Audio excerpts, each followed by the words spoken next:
Hello and welcome everyone. स्वागत है आप सभी का एग्रीकल्चर सक्सेस पॉइंट की ऑफिशियल यूट्यूब चैनल पे। आज आपके मुकेश सर कराएंगे आपको फंडामेंटल्स ऑफ एग्रोनॉमी के 5 ईयर पेपर सॉल्यूशन। लिखा हुआ 5 ईयर पेपर सॉल्यूशन है, लेकिन टोटल अपने कितने करेंगे? टोटल अपने करेंगे 6 पेपर। ठीक है, इस पूरे लेक्चर के अंदर अपने 6 पेपर करेंगे, जिससे आपको बहुत सारा बेनिफिट मिलता है। आज की इस वीडियो के अंदर अपने फंडामेंटल्स ऑफ एग्रोनॉमी यानी एग्रो 111 जो है आपका, उसके अंदर जितने पिछले 6 सालों के अंदर objective, fill in the blanks, true false. अब कुछ बच्चे सोचते क्या है कि ट्रू फॉल्स अब तो आते नहीं, बट जो पहले ट्रू फॉल्स आए उनको अच्छे से कर लेना, क्योंकि ट्रू फॉल्स से ही क्वेश्चन बन जाता है। आपको पता है ट्रू होगा उससे क्वेश्चन भी बना सकता है, फॉल्स होगा उससे भी क्वेश्चन बना सकता है। तो इन क्वेश्चन को अच्छे से कर लेना। ठीक है, जैसे कि पिछले जो अपने ने एक लेक्चर अपलोड कर रखा है जिसके अंदर मैंने सोयल के 6 ईयर के पेपर सॉल्यूशन कराए हुए, तो उससे आप देखोगे कि लास्ट वाला पेपर था उसमें मैंने बताया था कि 20 में से 18 क्वेश्चन रिपीट हुए हैं। तो ऐसा ही सेम सभी कोर्सेज के अंदर होता है, तो सभी सब्जेक्ट के लगभग पेपर ऑफ सॉल्यूशन अपने करेंगे। तो सोल का तो अपलोड कर लिया था, उसका लिंक भी डिस्क्रिप्शन में मिल जाएगा। यदि आप लोगों ने वो लेक्चर नहीं देखा तो वहां से देख लीजिएगा, उन सारे क्वेश्चंस को लिख लेना। आज अपने करेंगे फंडामेंटल्स ऑफ एग्रोनॉमी का, ठीक है, जिसको अपने बोलते हैं एग्रोन 111। ठीक है, जो आपके फर्स्ट ईयर के फर्स्ट सेमेस्टर में लगता है। ठीक है, तो सबसे पहले अपने करेंगे 2020-21 का पहला पेपर, जो अपना 2020-21 का, जिसके अंदर क्या पैटर्न चलता था 70-30 वाला, मतलब 30 क्वेश्चन आपके जो ए पार्ट के अंदर आते, जिसमें से 10 आपके fill in the blanks, 10 objective, 10 true false होते थे और 70 नंबर की थ्योरी चलती थी। लेकिन आजकल क्या है, अपोजिट है। अब कितने नंबर का आता है? 40 नंबर का पेपर आता है, जिसमें से आपके 10 ऑब्जेक्टिव होते हैं और 30 क्वेश्चन क्या होते हैं आपके थ्योरी वाले होते हैं। तो चलिए अपने लेक्चर को स्टार्ट करते हैं। अभी तक चैनल को सब्सक्राइब नहीं किया, चैनल को सब्सक्राइब कर देना और वीडियो को लाइक जरूर कर दीजिएगा। तो चलिए अपने पेपर को स्टार्ट करते हैं। तो 2020-21 का पहला पेपर है। आपको पता होगा मैं सोयल साइंस पढ़ाता हूँ यूट्यूब पे, सारे जो फंडामेंटल्स ऑफ सोयल साइंस है उसके लेक्चर भी अपलोड है। 5 ईयर पेपर सॉल्यूशन का लेक्चर भी अपलोड है, वो भी सारे डिस्क्रिप्शन में मिल जाएंगे आपको। इसके अलावा अगला जो लेक्चर होगा उसके अंदर मैं आपको लगभग पिछले 5-6 सालों में जितनी सोयल की डेफिनेशन आई हुई है, लगभग 50 साल डेफिनेशन कराऊंगा। वो डेफिनेशन कर लेना, उससे बाहर सोयल का पेपर जो आपका ऑब्जेक्टिव पार्ट और डेफिनेशन पार्ट उससे बाहर नहीं जाएगा। ठीक है, आप लोगों ने देखा होगा जो आपके सेकंड सेमेस्टर में लगती है सॉइल फर्टिलिटी मैनेजमेंट, उसके अपलोड यूट्यूब पे 3 लेक्चर अपलोड किया, उसी से सारा पेपर आता है। तो चलिए ज्यादा बात नहीं करते, इस पेपर को स्टार्ट करते हैं। ठीक है, तो ज्यादातर जो है आंसर जो है वो 100% श्योर होंगे। एक आधा क्वेश्चन हो सकते हैं जिसमें मेरे को डाउट हो, जो मैं आपको बता दूंगा। बाकी 90%, 98% तक आपको पेपर जो है वो 100% जो है सही मिलेगा, मतलब राइट आंसर। अब वैसे देखिए अपने बहुत सारी पीडीएफ मिल जाती है अपने को, आंसर तो उसमें भी लिखे होते हैं, लेकिन बहुत सारे क्वेश्चन में अपने को गलत आंसर मिलते हैं। यहाँ पर आपको पूरा ऑथेंटिक आंसर मिलेगा। चलिए स्टार्ट करते हैं। पहला क्वेश्चन है, Indian council of agriculture research came into exist. ये क्या आ रहा है?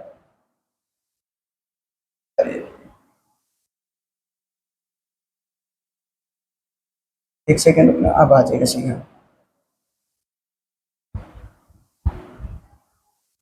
प्रीव्यू इमेज, ठीक। अरे रुको रुको, एक सेकंड रुकना, ये क्या दिखा रहा है?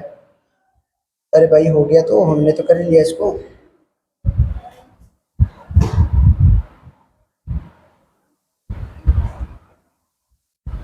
एक सेकंड रुकिएगा, ये क्या पंगा कर रहा है बीच में इससे? ठीक है, सेट है। सॉरी स्टूडेंट्स, इसके लिए मैं माफी चाहता हूँ। अब तो नहीं आएगा बीच में पंगा, नहीं आएगा। हाँ जी, इसने बोला है आईसीआर जो है यानी Indian council of agriculture research came into exist on dash July. यानी इसने पूछा है कि कौन सी जुलाई को आया था, और ईयर भी पूछा। डैश दे रखा ना, 2 डैश दे रखे, एक तो ये रहा और एक ये रहा। ठीक है, तो जब आईसीआर है वो कब आया था? तो 16 जुलाई 1929 को।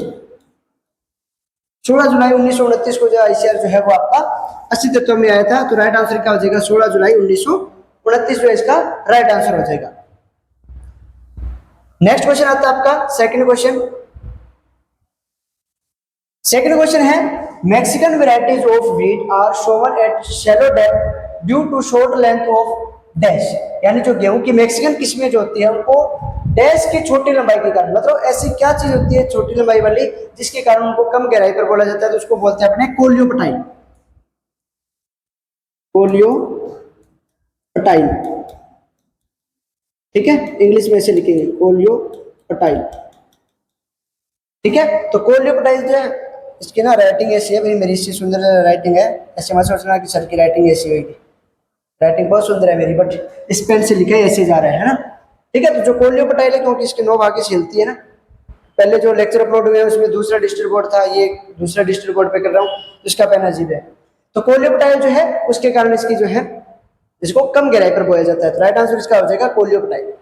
फिर आता है extreme form of minimum tillage dash, यानी न्यूनतम भूपरिष्करण की जो चरम अवस्था होती है, साइज भी कम हो जाता है ना इसका, ठीक है, यानी जो न्यूनतम भूपरिष्करण होता है उसकी चरम अवस्था क्या होती है, ठीक है, तो कौन सी होती है? अभी आपका जीरो टिलेज जो होता है,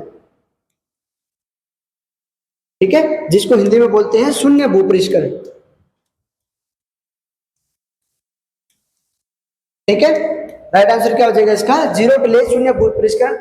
अब जो जीरो टिलेज होता है, अब देखो मेरा काम इतना ही नहीं है कि आंसर बता दिया, अब कुछ चीजें एक्स्ट्रा भी बताऊंगा, ठीक है, तो इस तभी तो आपको बेनिफिट मिलना चाहिए, वरना यार ये आंसर लिखे तो बहुत सारे पीडीएफ मिल जाएगी, हो सकता है उनमें कुछ आंसर गलत भी हो जाए, कुछ आपके सही भी हो, ठीक है, ऐसा नहीं कहता, बट पिछले साल मेरे को पता, बच्चों ने मेरे को बताया, तो उन्होंने की और पीडीएफ से सोल के पेपर पढ़ लिए, तो वहां पे आंसर गलत दिए थे, इसलिए मैं यूट्यूब पे कराने लगा हूँ, ठीक है। और ऐसे मत समझ लेना कि एसकेआरयू का पेपर है, सभी यूनिवर्सिटी के अंदर सिलेबस तो सेम ही रहेगा ना, क्वेश्चन तो ये बनने होते हैं, तो ऐसा मत सोचना कि ये तो एसकेआरयू यूनिवर्सिटी का, तो एसकेआरयू के बच्चों का काम का, सभी बच्चों का काम का है। तो जितने भी आपके 12वीं के अंदर आपके साथ पढ़े हुए थे या जेट में आपके साथ पढ़े हुए सभी स्टूडेंट को ये वीडियो शेयर जरूर कर देना, ताकि उनका भी भला हो जाए, ठीक है, और अपने सर को सपोर्ट जरूर किया करो, तो वीडियो शेयर कर देना सारे। अब देखो आंसर तो इसका इतना ही है, जीरो टिलेज, लेकिन इससे कुछ रिलेटेड मैं पॉइंट बता रहा हूँ, हो सकता है वो आपके एग्जाम के अंदर क्वेश्चन पूछ ले। जीरो टिलेज जो होता है ना, इसके अंदर जो आपका वेस्ट मटेरियल मतलब अवशेष पदार्थ जो है वो कितना रहता है? 50 to 100% तक रहता है, यानी 50 से 100% इसमें क्या होता है? अवशेष पदार्थ रहते हैं। और जो मिनिमम टिलेज होता है इसमें कितना रहता है? तो याद रख लेना 30 से लेके 50% तक। बहुत बार एग्जाम में पूछ लेते हैं कि जो मिनिमम टिलेज होता है इसके अंदर जो है आपका टॉप रेजिड्यू कितना रहता है? तो 30 to 50% रहता है, और जीरो टिलेज में कितना रहता है आपका? 50 to 100% रहता है।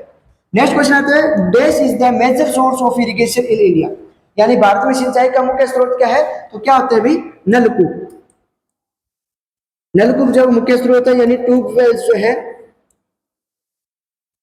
वो आपकी क्या है? सिंचाई के मुख्य स्रोत है। कितने परसेंट तक होते हैं ट्यूबवेल से? तो 46% जो है, जितनी इरिगेशन होती है उसका 46% किससे होता है? आपका ट्यूबवेल से होते हैं। सेकंड ऑप्शन कौन सा होता है इसके अंदर? मतलब नलकूप जो है। इसके बाद दूसरा कौन सा मोस्ट इंपोर्टेंट? तो वो है आपके नहरें, यानी कैनाल जो होती है उसके द्वारा होता है। और कैनाल से कितना होता है? तो 24%, ठीक है। तो जो आपका ट्यूबवेल है, नलकूप है, उससे कितना होता है आपका? 46% तक। और नहरों से कितने परसेंट सिंचाई होती है? 24%। तो आपका आंसर कितना तो होना था? बस नलकूप लिखना था, बट ये डाटा भी याद रखना कि ट्यूबवेल से उससे 46% तक और नहरें जो 24% तक होती है। नेक्स्ट क्वेश्चन आता है, dash is a bio fertiliser which is recommended for supply nitrogen and used in seed treatment of sugar cane, यानी शुगर केन जो उसके अंदर किसका यूज किया जाता है? यानी गन्ने में बीज उपचार के लिए डैश जैव उर्वरक नाइट्रोजन जो है आपूर्ति के लिए अनुशंसित किया जाता है। तो कौन सा होता है? तो याद रख लेना एजोटोबैक्टर। एजोटोबैक्टर जो है उसका यूज किया जाता है इसके अंदर, शुगर केन के अंदर। लेकिन प्रॉपर यदि बात की जाए कि शुगर केन के अंदर कौन सा बायो फर्टिलाइजर यूज किया जाता है, एजोटोबैक्टर ऑप्शन में ना हो, तो जो स्पेसिफिक माना जाता है शुगर केन के लिए वो कौन सा होता है भाई? तो वो होता है आपका एसिटोबैक्टर, ठीक है। ये चीज भी याद रख लेना कि जो एसिटोबैक्टर होता है वो स्पेसिफिक किसके लिए होता है? शुगर केन के लिए होता है। एजेटोबैक्टर जो है वो आपका सीरियल क्रॉप्स के अंदर भी यूज होता है और शुगर केन में भी यूज होता है। लेकिन यदि ऑब्जेक्टिव क्वेश्चन आते हैं उसमें एजेटोबैक्टर ऑप्शन में नहीं होता। जितने भी कंपटीशन एग्जाम देते हैं ना, कई बार उनके अंदर क्या एजेटोबैक्टर ऑप्शन में नहीं देखने को मिलता है, तो वहां पर अपने को क्या देखने को मिल सकता है? एसिटोबैक्टर देखने को मिल सकता है। ये चीज भी आप नोट कर लीजिएगा, ठीक है। ये आपके हो गए 5 क्वेश्चन। नेक्स्ट क्वेश्चन आता है आपका 6 नंबर क्वेश्चन, जो आप लोगों ने बहुत बार पढ़ा होगा और सबसे इंपॉर्टेंट भी माना जाता है। 6 क्वेश्चन है, phosphorus content in DAP fertiliser is, यानी जो डीएपी उर्वरक होता है इसमें फास्फोरस कितने प्रतिशत तक होता है? तो डीएपी में कितने परसेंट फास्फोरस होता है? तो 46% जो है फास्फोरस होता है। और इसके अलावा 18% इसमें क्या होती है? नाइट्रोजन होती है। लेकिन अपनों से क्या पूछा है? सिर्फ फास्फोरस का पूछा है, तो 46% इसका राइट आंसर हो जाएगा। नेक्स्ट क्वेश्चन आता है, मेटसल्फिरोन मिथाइल जो है is applied dash per hectare to control weed in wheat, यानी गेहूं में खरपतवार नियंत्रण के लिए मेटसल्फिरोन मिथाइल जो है उसका कितना प्रति हेक्टेयर दर से प्रयोग करेंगे? तो इसकी रेंज पूछी हुई है, तो कितना होता है अभी? 0.25 से लेके 0.30 kg पर हेक्टेयर जो है वो आपका यूज किया जाता है व्हीट क्रॉप के अंदर। 0.25 से लेके 0.30 kg per hectare, next question आता है dash curve is helpful to know amount water available to the plants at a particular soil moisture tensions, यानी किसी निश्चित मृदा नमी तनाव पर उपलब्ध जल की मात्रा ज्ञात करने के लिए डैश वरक या ग्राफ सहायक होता है। तो कौन सा होता है? तो सोइल मॉइस्चर क्रूव जो होता है, सोइल मॉइस्चर क्रूव, इसको कर्व भी बोलते हैं। तो सोइल मॉइस्चर जो कर्व होता है उसका अपने यूज करते हैं, हिंदी में क्या बोलेंगे? मृदा नमी वरक, ठीक है। मृदा नमी वरक जो है उसका अपने यूज करते हैं किसके अंदर? अपने सोइल के अंदर, ठीक है। तो सोइल मॉइस्चर कर्व बोल दो या आपका मृदा नमी कर्व हिंदी के अंदर हो जाएगा, ये इसका राइट आंसर होता है। नेक्स्ट आता है स्ट्राइगा, जो आपका lutea, striga lutea is an associate weed of dash, यानी स्ट्राइगा लुटिया जो है वो डैश का एक संबंध खरपतवार है, यानी किसका एसोसिएट वीड होता है? याद रख लेना, स्ट्राइगा जो होता है वो कौन सा क्या होता है? तो जितनी भी सीरियल्स क्रॉप होती है, ठीक है, सीरियल्स क्रॉप होती है ना, सीरियल्स क्रॉप को क्या बोलते हैं? अपने अनाज वाली फसलें। तो अनाज वाली फसलें जो होती हैं उनके लिए कौन सा यूज किया जाता है अपने लिए? तो स्ट्राइगा लुटिया का उपयोग किया जाता है। और अनाज वाली फसलें जैसे बाजरा हो गया, गेहूं हो गया, ठीक है, मक्का हो गया, ये सारी आपकी ज्वार हो गया, ये कौन सी होती है? आपकी सीरियल क्रॉप्स होती है, अनाज वाली फसलें होती है। तो अनाज वाली फसलों के अंदर किसका यूज होता है? स्ट्राइगा लुटिया का यूज होता है। नेक्स्ट क्वेश्चन होता है 1 cubic metre of irrigation water is equal to dash litre, यानी 1 क्यूबिक मीटर जो है वो कितने लीटर के बराबर होता है? तो 1 क्यूबिक मीटर कितने लीटर के बराबर होता है? तो 1000 लीटर के बराबर होता है। कितने लीटर के बराबर? 1000 लीटर के बराबर। एक सेकंड वीडियो देख लेता हूँ, सही बन रही है क्या? क्योंकि नया डिजिटल बोर्ड है, नया सेटअप देता हुआ है, सही बन रही है। चेहरे का तो क्या है, जो बच्चे मुझे फेस से जानते हैं वो तो पता ही है कि चेहरा गोरा है काला है ना, ठीक है, बाकी चलता रहता है। इसके अंदर क्या है कि थोड़ा सा यहाँ पे ना लाइटें कम लगे, क्योंकि कॉलेज में रिकॉर्ड करता हूँ ना, वहाँ पे तो अलग से मैं लाइट लगा लेता हूँ बड़ी, तो हो जाता है फेस। इसके अंदर क्या लाइटें कम है तो ये थोड़ा सा इसकी रेडिएशन आती है तो उससे कम हो जाता है ब्राइटनेस से। अब यहाँ पे एक चीज और समझानी है आपको, 1 क्यूबिक मीटर जो होता है उसमें कितने लीटर वाटर होता है?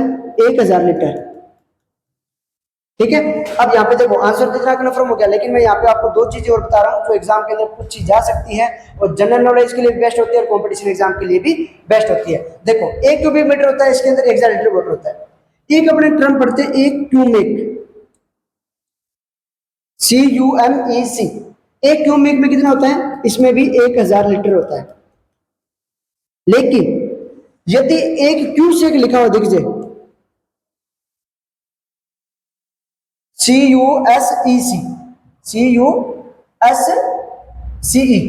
ठीक है, 1 क्यूबिक मीटर में तो 1000 लीटर हो गया, 1 क्यूमेक में कितना हो गया? 1000 लीटर। लेकिन 1 क्यूसेक लिखा हुआ दिख जाए, इसमें कितना होता है? 28.32 लीटर। कंपटीशन का सबसे इंपॉर्टेंट क्वेश्चन माना जाता है ये। 1 क्यूसेक में कितने लीटर वाटर होता है? तो आपका कितना होता है? 28.32 लीटर वाटर होता है। 1 क्यूमेक में 1000 लीटर होता है और 1 क्यूबिक मीटर में भी कितना होता है? 1000 लीटर वाटर होता है। इस चीज को अलग से नोट करके लिख लेना, ठीक है। अब जितने भी आप देखोगे वहां पे ये चीजें नहीं बताई जाती, इसीलिए तो बोला जाता है कि 5 ईयर पेपर सॉल्यूशन जो है इसकी वीडियोस देख लिया करो, क्योंकि औरों का तो पता नहीं, लेकिन मैं ये चीजें जरूर बताता हूँ, कुछ एक्स्ट्रा चीज होती है वो बताता हूँ। ऐसे सॉइल में भी देखा होगा आपने, बहुत सारी चीजें ऐसी आती है कि जो एग्जाम के अंदर आई हुई है उसके अलावा आपको वहां पे देखने को मिल रही होती है, एक्स्ट्रा चीज वहां पर मिलती है, ठीक है। अब जैसे है क्वेश्चन आपका, the word agronomy is derived from, ठीक है। तो एग्रोनॉमी है वो कौन सी? अब देखो दो चीजें आती है, एक होता है नोमी या अपने देखते हैं अपने लॉजी, ये कौन सी भाषा के शब्द होते हैं? तो ये होते हैं आपके ग्रीक भाषा के। और जहां पर कल्चर शब्द आ जाता है वो आपका कौन सी भाषा का होता है? लैटिन भाषा का होता है। इसने पूछा है कि एग्रोनॉमी जो वो कौन सी भाषा का है? तो नोमी शब्द है तो नोमी कौन सी भाषा का होगा? आपका ग्रीक भाषा का होगा, यानी थर्ड ऑप्शन जो है इसका राइट आंसर हो जाएगा। तो ग्रीक भाषा का शब्द होता है। ये क्या बोल रहे हैं? रुको क्लीन करना पड़ेगा क्या? ठीक है जी, कर देते हैं क्लीन। क्या कह रहे हैं? Change right mode will appear content. अरे भाई अच्छा रुको, क्लीन अब तो हो जाएगा, अब हो जाएगा, थोड़ा थोड़ा सीख जाएंगे इसको। ये है सबसे इंपॉर्टेंट क्वेश्चन और सबसे ज्यादा कंफ्यूज करने वाला क्वेश्चन, क्योंकि इसने क्या पूछा है, देखो cassava is a kind of dash crop, यानी कसावा जो है वो डैश प्रकार की फसल है। अब देखो कसावा जहां पर भी आप पढ़ोगे, जिस भी टीचर से पढ़ोगे, वो आपको क्या बताएगा कि कसावा क्या होती है, एक ट्यूबर क्रॉप होती है, यानी कंद वाली फसल होती है। और राइट आंसर भी यही है कि ट्यूबर क्रॉप होती है। लेकिन जब एग्जामिनर में इसने ऑप्शन में डाले तो इसके अंदर कंफ्यूजन क्रिएट करने के लिए उसने क्या दे दिया, जड़, रूट। अब देखो ट्यूबर जो होते हैं, कंद होते हैं, वो भी कहां पे लगते हैं, जड़ों में लगते हैं। तो जब आपके पास जड़ ऑप्शन है, फिर आप कंद पे टिक नहीं करोगे, फिर आप किस पे टिक करोगे, जड़ पे टिक करोगे, रूट पे। यदि रूट ऑप्शन नहीं होता फिर आपका ट्यूबरी होता। जब भी आप गूगल पे भी सर्च करोगे, जहां पर भी देखोगे, जिस भी बुक में देखोगे, तो कसावा का क्या लिखा आएगा कि ये क्या होती है, ट्यूबर क्रॉप होती है। होती ट्यूबर है, लेकिन यहाँ पर ऑप्शन में क्या आ गया, रूट भी आ गया, जड़ भी आ गया, इसलिए अपने ट्यूबर को छोड़ के जड़ पे टिक करेंगे। इसका राइट आंसर क्या हो जाएगा, ए ऑप्शन, जड़। ठीक है, तो फर्स्ट ऑप्शन जो है उसका राइट आंसर माना जाएगा। हाँ जी, नेक्स्ट क्वेश्चन आता है आपका। और यदि चीजें समझ आ रही है तो बढ़िया बढ़िया कमेंट भी कर दिया करो और वीडियो को लाइक कर दिया करो, आप लाइक नहीं करते हो। और जितने भी आपके बीएससी एग्रीकल्चर के स्टूडेंट जानकार, उन सभी के पास शेयर कर देना, ताकि उनका भी भला हो जाए। क्योंकि जितने भी गवर्नमेंट कॉलेज होते हैं वहाँ पे स्टाफ नहीं होते, ठीक है, तो उनके लिए कहीं ना कहीं से जो कंटेंट है वो मिलना जरूरी होता है। इसलिए इस वीडियो को सभी स्टूडेंट के पास शेयर कर देना। आपसे छोटी सी एक रिक्वेस्ट है, प्लीज इतनी सपोर्ट तो करो अपने सर को। Round revolution belong to which agriculture commodity, यानी गोल क्रांति जो किस कृषि वस्तु, ये वस्तु कहां से लिया, किस वस्तु से संबंधित है। ठीक है, तो जो आपकी राउंड रिवोल्यूशन होती है वो किससे होती है, पोटैटो से, आलू से रिलेटेड होती है। तो राइट आंसर हो जाएगा इसका सेकंड ऑप्शन। और टोमेटो से कौन सी होती है आपकी, रेड। ठीक है, लाल क्रांति वो आपकी टोमेटो से होती है, लेकिन राउंड पूछा जाए तो पोटैटो इसका राइट आंसर हो जाएगा। अरे भाई ये भी गड़बड़ होती है इसमें। नेक्स्ट आपका है question, which one is not considered as deemed to be university for agriculture discipline, यानी इनमें से कौन सी जो है वो डीम्ड यूनिवर्सिटी नहीं मानी जाती है। आईवीआर इज्जत नगर है, वो आपकी डीम्ड यूनिवर्सिटी है। ठीक है, तो ये ऑप्शन भी गलत हो गया। एनटीआरआई करनाल हरियाणा है, वो भी डीम्ड यूनिवर्सिटी है, तो ये भी ऑप्शन गलत हो गया। इसने पूछा कौन सी नहीं है ना, ये पूछा ना, नहीं पूछा। हाँ, CIFE है मुंबई वाली, जो फिशरी वाली है, वो भी आपकी डीम्ड यूनिवर्सिटी है, तो ये भी ऑप्शन गलत हो गया। तो बच गया कौन सा, BHU, यानी बनारस हिंदू यूनिवर्सिटी वाराणसी है, वो आपकी डीम्ड यूनिवर्सिटी नहीं है। तो फोर्थ ऑप्शन जो है इसका राइट आंसर माना जाएगा कि जो BHU वाराणसी वाली है वो आपकी डीम्ड यूनिवर्सिटी नहीं है। नेक्स्ट क्वेश्चन आता है आपका, ये देखो पेपर से ना मैंने फोटो खींची है, तो पेपर ऐसे मान लो उधर वाली साइड से पिन है, ऐसे पेज हो जाता है। तो क्वेश्चन तो आपको शायद दिख रही होंगे, इसको मैं नीचे कर देता हूँ। क्वेश्चन दिख रहे होंगे तो टेढ़ा मेढ़ा हो रहा है, उसको थोड़ा सा सेट कर लेना अपने according. Minimum amount of rainfall necessary for taking up sowing is, यानी बुआई के लिए प्रारंभ करने के लिए न्यूनतम आवश्यक वर्षा जो है उसकी मात्रा कितनी होनी चाहिए। तो जो आपकी बुआई करने के लिए न्यूनतम आवश्यक वर्षा मानी जाती है वो कितनी होती है, वो 10 सेंटीमीटर होती है। राइट, अरे हिंदी में अलग है, इंग्लिश वाला सही माना जाएगा, 10 mm होती है। ठीक है, 10 mm जो है इसका राइट आंसर माना जाएगा। हिंदी में mm कर लेना यहाँ पे। हाँ जी, नेक्स्ट क्वेश्चन आता है आपका 6 number, the element which provide basic structure to the plant, यानी जो पौधे उसको आधारभूत संरचना प्रदान करने वाला तत्व कौन सा है। तो कितने होते हैं, 3 होते हैं। कौन कौन से, कार्बन, हाइड्रोजन और ऑक्सीजन। ठीक है, ये कितना 45%, ये 6% और ये 45% तक जो है बेसिक स्ट्रक्चर बनाता है। यानी बेसिक स्ट्रक्चर जो होती है वो प्लांट की, वो इन 3 तत्वों से मिलकर बनी होती है, कार्बन, हाइड्रोजन, ऑक्सीजन। इन तीनों में कार्बन 45, हाइड्रोजन 6, यानी टोटली ये कितना होता है 96%। बाकी जितने भी एलिमेंट होते हैं वो कितने होते हैं आपकी 4% तक जो है वो प्लांट के लिए हेल्पफुल होते हैं। ठीक है, अब देखो इसके अंदर तो कंफ्यूजन करने वाले नहीं है, क्योंकि ऑप्शन क्या है, नाइट्रोजन, ये तो नहीं हो सकता, फास्फोरस ये भी नहीं हो सकता, हाइड्रोजन ये राइट आंसर होगा, मैग्नीशियम ये नहीं हो सकता क्योंकि हाइड्रोजन है ना। इसके अंदर तो अपन टिक कर दिया कि थर्ड ऑप्शन जो इसका राइट आंसर होगा। अब अभी एक क्वेश्चन और आएगा, अगले पेपर में हो सकता है वो शायद आए, उसमें क्या है, कार्बन हाइड्रोजन दोनों दे दिए। मैं यहीं पे समझा रहा हूँ उस चीज को, कार्बन भी दे दिया, हाइड्रोजन भी दे दिया। अब दिक्कत आ गई कि सर अब इनमें से कौन सा करें, दोनों ऑप्शन आ गए, कार्बन भी आ गया और हाइड्रोजन भी आ गया। और ये कार्बन हाइड्रोजन ऑप्शन तीनों ही चीजें वो क्या करते हैं, इसकी बेसिक स्ट्रक्चर बनाते हैं, आधारभूत संरचना बनाते हैं। अब सर इसमें बहुत वाला ऑप्शन भी नहीं है, अब दोनों में से किस पे टिक करें। तो देखो कार्बन क्या है, सबसे ज्यादा चाहिए ना, 45% जो है स्ट्रक्चर कौन बना रहा है, कार्बन। हाइड्रोजन कितना बना रहा है, 6% बना रहा है। फिर अपने वहां पे टिक किस पे करेंगे, कार्बन पे टिक करेंगे। ठीक है, ये चीज यहीं पे समझ आ जाएगी। आगे इसी का क्वेश्चन आएगा वहां पे और कन्फर्म हो जाएगी किस प्रकार से क्वेश्चन आया हुआ है। ये लो जी, नेक्स्ट क्वेश्चन आ गया आपका, major source of irrigation in Rajasthan. अब पहले इसी पेपर के स्टार्टिंग के अंदर जो फिल इन द ब्लैंक्स था उसमें भारत का पूछा गया था, यहाँ पर इसने किसका पूछ लिया, राजस्थान का। तो राजस्थान में भी सेम ही है, कौन से, ट्यूबवेल्स। यानी ए ऑप्शन जो नलकूप जो है वो इसका राइट आंसर हो जाएगा कि नलकूप जो है वो मुख्य सिंचाई के स्रोत माने जाते हैं राजस्थान में भी।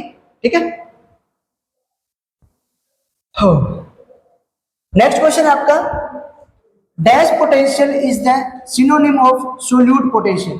यानी विलय विभव का पर्यायवाची जो है वो डैश विभव है, मैट्रिक, प्रेशर, ग्रेविटेशनल या ऑस्मेटिक। तो राइट आंसर हो जाएगा आपका ऑस्मेटिक पोटेंशियल जो है वो आपका क्या है, इसका सिनोनिम माना जाता है किसका, सोल्यूट का।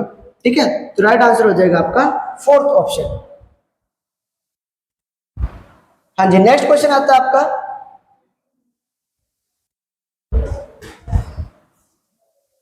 a cropland wheat incapable of surviving in a wild commodity is known as dash wheat। यानी एक फसल भूमि खरपतवार जो कि जंगली समुदाय में जीवित रहने में असक्षम है, सक्षम नहीं असक्षम है, तो वो डैश खरपतवार कहलाएगा। तो जो सक्षम होता है वो तो होता है आपका फैकल्टेटिव, और जो सक्षम नहीं होता, असक्षम होता है वो होता है आपका ओब्लिगेट। तो राइट आंसर इसका हो जाएगा ओब्लिगेट पे जो आपका वीट होता है, यानी जो बाध्य खरपतवार होता है वो आपका जंगली समुदाय में जीवित रहने के लिए असक्षम होता है।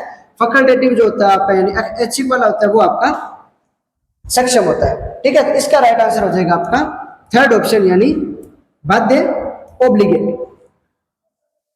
ये क्वेश्चन फिर रिपीट होएगा और मैं कह रहा हूं इन पेपर को यदि आपने कर लिया तो आप जब एग्जाम देने जाओगे उस दिन बोलोगे कि मुकेश सर ने हमारा बहुत भला कर दिया है ना, क्योंकि ऑब्जेक्टिव आते ही आते हैं, रिपीट होने ही होने हैं। और कितने का ऑब्जेक्टिव बन जाएंगे यार, 6 सालों के कर लेंगे तो बहुत है। मैंने थंबनेल में 5 ईयर पेपर सॉल्यूशन लिखा है, लेकिन मैं तुम्हें कह रहा हूँ कि मैं 6 सालों के पेपर सॉल्यूशन कराऊंगा। यानी पिछले साल जो बैक का पेपर हुआ था ना वो भी करवा रहा हूँ मैं। वैसे तो 5 होंगे, लेकिन पिछले साल जो बैक का पेपर है वो भी मैं करवाऊंगा, तो टोटल आपके 6 पेपर हो जाएंगे। ठीक है, और यदि अभी तक वीडियो को शेयर नहीं किया तो प्लीज यार वीडियो को शेयर कर दो। आपसे इतना ही सपोर्ट चाहिए कि वीडियो को शेयर करते रहा करो। ठीक है, बाकी काम मेरा कंटेंट करवाने का। इन सिग्मोइड ग्रोथ को first phase is called as, यानी जो सिग्मोइड वृद्धि वृक्क होता है उसमें प्रथम अवस्था क्या कहलाती है, सेसिस, लेग, लॉग और प्लेटो। तो इसकी जो लेग स्टेज होती है वो इसका राइट आंसर हो जाएगा। सेकंड ऑप्शन जो है उसका राइट आंसर होगा। जो लेग स्टेज होती है वो आपकी फर्स्ट स्टेज होती है, प्रथम अवस्था होती है। ये क्वेश्चन फिर रिपीट होएगा। अब देखो, अब ये मत कहना कि सर हमारे तो ट्रू फॉल्स है ही नहीं, हम ट्रू फॉल्स क्यों पढ़े। ठीक है, तो ट्रू फॉल्स आपके है नहीं, लेकिन मैं आपको एक चीज बता देता हूं, आपका जो ट्रू फॉल्स आता नहीं है पोर्शन, लेकिन इसी में से यदि उसने क्वेश्चन बना के पूछ लिया फिर, इसीलिए कह रहा हूं इनको लिख लेना। जैसे सोयल के अंदर मैंने बताया था कि ट्रू फॉल्स है, उसी को क्वेश्चन बना के दे रखा था। जिन बच्चों ने अभी तक सोयल के क्वेश्चन वाली जो वीडियो है वो नहीं देखी है तो डिस्क्रिप्शन में उसका लिंक पड़ा है, उसको देख लेना। उसके अंदर मैंने, क्योंकि वो तो मेरा पर्सनल सब्जेक्ट है, उसके अंदर तो मैंने और भी चीजें बहुत सारी बता रखी है, और ये भी बता रखा है कि इस जो ऑब्जेक्टिव जो आपका ट्रू फॉल्स क्वेश्चन है उसको इस प्रकार से इसने क्वेश्चन बना के दे रखा है, या इस प्रकार से बना सकता है। एग्रोनॉमी है, एग्रोनॉमी वैसे सोयल एक साथ चलती है, क्रॉप्स अलग हो जाती है, बाकी लगभग चीजें सेम सी होती है। जैसे न्यूट्रिएंट चैप्टर दोनों में सेम होता है, मैन्योर, फर्टिलाइजर, टिलेज, ये सारी चीजें अपने को पढ़नी पड़ती है। तो लगभग मिलता जुलता सब्जेक्ट, मतलब एग्रोनॉमी वाला सोयल भी पढ़ा सकता है और सोयल वाला एग्रोनॉमी भी पढ़ा सकता है। ठीक है, तो इन ट्रू फॉल्स को भी अच्छे से कर लेना। पहला क्वेश्चन है optimum age of seedling. Optimum age of seedling for transplanting is 1 week for every month of total duration of the crop. यानी रोपाई के लिए पौध की अनुकूलतम आयु फसल की कुल अवधि के प्रत्येक महीने पर 1 सप्ताह होती है। तो ये बात सही है, राइट आंसर क्या हो जाएगा आपका, ट्रू हो जाएगा। अब इसमें से क्या करेगा वो यहाँ पे फिल इन द ब्लैंक्स दे देगा 1 सप्ताह को, यानी 1 वीक जो इसको फिल इन द ब्लैंक्स दे देगा मान लो, तो आपको 1 वीक याद करना पड़ेगा। इसीलिए बोल रहा हूँ कि इसी में से वो आपको ट्रू फॉल्स ऑब्जेक्टिव कुछ भी बना के दे सकता है, बट आपको पढ़ना आना चाहिए। आपने यदि क्वेश्चन कर रखा है तो उसके अकॉर्डिंग आप आंसर कर सकते हो। दूसरा, potassium is constituent of many amino acid and fatty acid. देखो पोटेशियम का पूछा अमीनो अम्लों के लिए, तो पोटेशियम जो है वो नहीं होता, कौन होता है अमीनो अम्ल के लिए, नाइट्रोजन होता है। तो ये भी गलत हो जाएगा, मतलब ये क्या होगा आपका फॉल्स होएगा, क्योंकि अमीनो एसिड जो है तो उसके लिए नाइट्रोजन होता है, तो पोटेशियम नहीं होता है, इसलिए इसका आंसर फॉल्स होएगा। हाँ जी, नेक्स्ट आता है आपका in conservation tillage soil remain bare to conserve more moisture for longer time, यानी संरक्षण भू परिष्करण में लंबे समय के लिए अधिक नमी संरक्षण के लिए मृदा अनावृत रहती है। कंजर्वेशन टिलेज का मतलब क्या होता है, उसको कंजर्व करना, ठीक है ना। वहां पर क्या करते हैं अपने जितना भी वेस्ट मटेरियल होता है उसको अपने वहां पर रखते हैं ताकि यहाँ पर क्या मॉइस्चर बना रहे। अब ये बोल रहे हैं अनावृत रहेगी, अनावृत क्यों रहेगी भाई, उस पर कुछ आवरण होगा तभी कंजर्व होगा ना, तो ये बात क्या होगी फॉल्स होगी। नेक्स्ट क्वेश्चन है when economic yield is a fraction of total dry matter the relationship between plant population and yield is described bye parabolic response, यानी जब आर्थिक उपज कुल शुष्क भार का एक अंश होती है और पौध संख्या और उपज में संबंध को परवलयीय, ये क्या लिखा हुआ है परवलयीय अनुक्रिया द्वारा उल्लेखित किया जाता है, तो परवलयीय उल्लेखित द्वारा किया जाता है, तो वो आपका क्या हो जाता है फिर ये बात। देखो ये चीज आपको पता हो ना हो, लेकिन ये तो पता ही होता है कि पौध संख्या और उपज के जो संबंध होता है उसको किसके द्वारा, तो परवलयीय अनुक्रिया द्वारा उल्लेखित किया जाता है। तो इसका मतलब यहाँ से ये बात अपने को पता है तो ये ट्रू हो जाएगा, ठीक है। तो इसका आंसर क्या होता है, ये ट्रू माना जाता है। फिर emitters are main component in sprinkler method of irrigation. अरे भाई इतना इजी क्वेश्चन इन बच्चों के लिए दे रखा है क्या। देखो ई मीटर्स किस में यूज होते हैं, ड्रिप सिस्टम में यूज होते हैं, स्प्रिंकलर में तो यूज होते ही नहीं है, ठीक है। तो राइट आंसर इसका क्या हो जाएगा कि ये वाला है फॉल्स, एफ इसमें भरना होता था, ठीक है, क्योंकि ई मीटर जो है वो आपके स्प्रिंकलर में नहीं होते, ई मीटर किस में लगे होते हैं ड्रिपर सिस्टम के अंदर यूज है, यानी ड्रिप इरिगेशन मेथड होता है इसमें ड्रिपर्स को ही क्या बोलते हैं अपने ई मीटर्स बोलते हैं, ठीक है। तो ये क्या होता है इसका फॉल्स होता है, ये क्वेश्चन फिर रिपीट होएगा। हाँ जी, नेक्स्ट क्वेश्चन आता है आपका in multicut fodder crops stable height is important for regeneration of plants, यानी बहु कटाई चारा फसलों में पौधों की पुनर्जनन की के लिए जो ठूंठ होता है उसकी ऊंचाई जो महत्वपूर्ण होती है क्या, तो हाँ ये बात भी सही है, उसकी हाइट जो है वो मेन इसके लिए फीचर होता है, तो इसका राइट आंसर हो जाएगा कि ये ट्रू है। Weeds introduced by man are known as anthrophytes, यानी जो मानव द्वारा स्थापित खरपतवार होते हैं उसको क्या बोलते हैं अपने एंथ्रोफाइट्स बोलते हैं, तो याद रख लेना इनको क्या बोलते हैं एंथ्रोफाइट ही बोला जाता है। और ये आपके प्रोफाइल्स में है ना, यही क्वेश्चन मैं आपको दिखाऊंगा कहां पर ऑब्जेक्टिव के अंदर आया, इसीलिए बोल रहा हूँ कि ये क्वेश्चन भी आप लिखते रहना, ये इसका क्या हो जाएगा ट्रू हो जाएगा, एंथ्रोफाइट से बोलते हैं और ये आपके ऑब्जेक्टिव के अंदर ही आया हुआ है। In IWCP ratio approach ratio 1.0 indicates scheduling irrigation which quality of irrigation water equal to that lost in evaporation, यानी IWCP के अनुपात जो है वो दृष्टिकोण में अनुपात 1.0 वाष्पन में नष्ट हुए जल को सिंचाई जल के समान सिंचाई सारणीकृत करने का संकेत करता है। नहीं फॉल्स है, क्वेश्चन की लैंग्वेज ये अजीब सी दे रखी थी, बट इसका राइट आंसर है फॉल्स है, क्योंकि ये चीज इसने गलत यहाँ पे नोट कर दी। मतलब आपके यदि 20 क्वेश्चन आते हैं ना तो उसमें से 18 क्वेश्चन इजी होते हैं, 2 क्वेश्चन होते हैं जो जिसने मतलब अच्छे से कवर कर रखा है उसको वो सही कर देता है उसको। फिर अरे रुको रुको रुको रुको IWCP रेशियो था क्या, रुको रुको एक सेकंड क्या सेलेक्ट से रुको IWCP रेशियो, अच्छा मैंने ये चीज ध्यान नहीं दी, IWCP रेशियो के अंदर तो ये बात सही होती है, IWCP के अंदर ये सही होता है, ये ट्रू होएगा, ठीक है। मैंने उस पर ध्यान नहीं दिया तो मैंने ये चीज पढ़ ली थी सीधे, हालांकि वैसे पढ़ा था आपको बता रहा हूँ, तब तो क्वेश्चन तो पढ़ने पड़ा था लेकिन मेरे माइंड से स्किप हो गया था, मैंने इसका आंसर बोला था। Mole drains are used to provide irrigation water to the plant at desirable depth, यानी जो सिंचाई जल को इच्छित गहराई पर पौधों को देने के लिए मोल नाली का प्रयोग किया जाता है। देखो मोल ड्रेन जो है उनका ड्रेनेज के लिए यूज होता है, इरिगेशन के लिए यूज नहीं होता, ये क्या हो जाएगा आपका फॉल्स हो जाएगा। फिर apples grove are comparatively tolerant to poor quality irrigation water, हाँ ये बात सही है कि जो आपकी खराब गुणवत्ता की सिंचाई जल के लिए प्रति जो है वो जलन निपसने क्या होती है तुलनात्मक रूप से सहनशील होती है, मतलब जो आपकी पल्सेस क्रॉप होती है वो जो आपका सलाइन वाटर होता है उसको भी अपने यूज कर सकते हैं उसको, यानी पुअर क्वालिटी का वाटर जो है वो उसके अंदर यूज किया जा सकता है और इसके अंदर इफेक्ट जो वो अदर कपड़ों के कंपैरिजन में कम आते हैं। ये बात इसने ट्रू बोली है कि जो अपने अधिक सहनशील होती है। ये आपका एक पेपर पूरा हो गया। नेक्स्ट आता है आपका 2021-22 का पेपर, ठीक है। वो कौन सा था? अरे रुक जा भाई, वो आपका था 2020-21। ये तो मैं सन दिखाता रहता हूँ बार बार में, फिर तुम कहोगे सेम ही आ गई। ये देखो, ये 2000 आ गया, अरे रुक जा, 20-21 का है। और ये आपका आ गया, आजा आजा जल्दी, कहाँ गया रे? बस हो गई, अभी बड़े हैं क्या? ये 21-22 का, ठीक है। अब देख लो सन 21-22 का है, फंडामेंटल्स ऑफ एग्रोनॉमी। यहाँ पे भी 30-70 वाला ही पेपर है अपने पास, ये वाला। ये बस लास्ट पेपर है 70-30 वाला। इसके बाद वाले जो है मिड टर्म वाले आ जाते हैं आपके। लो जी, सबसे इजी क्वेश्चन से शुरुआत करते हैं अपने। Rajasthan is divided into dash agroclimatic Jones, यानी राजस्थान जो है उसको कितने जलवायु खंडों में व्यक्त किया जाता है। यहाँ पर भी मैं आपको एक्स्ट्रा चीजें बहुत सारी बताने वाला हूँ।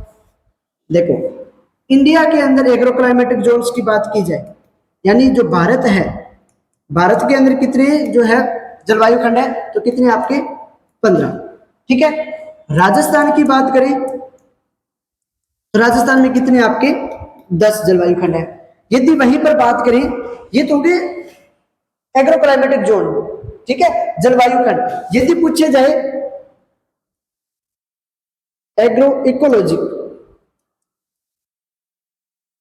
जोन, ठीक है, ये आपके एग्रो क्लाइमेटिक और ये agro ecology zone. Agro ecology zone कितने हैं इंडिया के अंदर? तो वो आपके हैं 21। याद रख लेना, ये राजस्थान के याद नहीं करने, ये आपको सिर्फ इंडिया के याद रखने। तो इंडिया के अंदर यदि अपने बात करें एग्रो क्लाइमेटिक जोन कितने हैं? 15, और राजस्थान में कितने? 10। लेकिन यदि एग्रो इकोलॉजिक जोन की बात करें, यानी कृषि पारिस्थितिकी जो आपके खंड है, तो कृषि पारिस्थितिकी खंड भारत में कितने? 21। लेकिन यदि वहीं पे अपने बात करें, अरे वाह, इधर वाले साइड से सही चल रहा है। यदि वहीं पे अपने बात करें, राजस्थान कहाँ है, आईसीआर के अकॉर्डिंग, तो आईसीआर कहता है कि जो आपका इंडिया है, भारत है, उसमें एग्रो इकोलॉजिक जोन कितने होते हैं? सिर्फ 8 ही होते हैं। ढंग से सुन लेना, जब एग्रो क्लाइमेटिक जोन की बात हो रही है, यानी आपका जो क्वेश्चन है इसके अकॉर्डिंग भारत में तो होते हैं 15 और राजस्थान में कितने होते हैं? 10। तो इसलिए राजस्थान के पूछा हुआ है, तो इसका आंसर तो क्या होगा? 10 होगा। लेकिन एक साथ में ये चीज भी नोट कर लेना कि एग्रो इकोलॉजिक जोन कितने होते हैं इंडिया में? 21 है, और आईसीआर के अकॉर्डिंग एग्रो इकोलॉजिक जोन कितने हैं? 8 है। यानी कृषि पारिस्थितिकी जो खंड है वो भारत में तो 21 है, और आईसीआर के अकॉर्डिंग भारत में कितने हैं? 8 ही है, ठीक है। हाँ जी, नेक्स्ट चलते हैं अपने। अरे हलवा सा क्वेश्चन आ गया। नाइट्रोजन कंटेंट इन डीएपी, यानी जो डीएपी होता है इसमें नाइट्रोजन कितनी होती है? तो अभी मैं अपना ने बात की थी डीएपी के अंदर नाइट्रोजन और फास्फोरस की। फास्फोरस कितना होता है? 46% होता है, और नाइट्रोजन कितना होता है? 18% होता है। तो राइट आंसर इसका क्या हो जाएगा? 18%। Fertiliser application along with irrigation is known as, यानी सिंचाई जल के साथ जब अपने उर्वरक दे रहे हैं, तो उर्वरक के प्रयोग को अपने क्या बोल देते हैं? फर्टिगेशन बोल देते हैं। क्या बोल देते हैं इसको? फर्टिगेशन।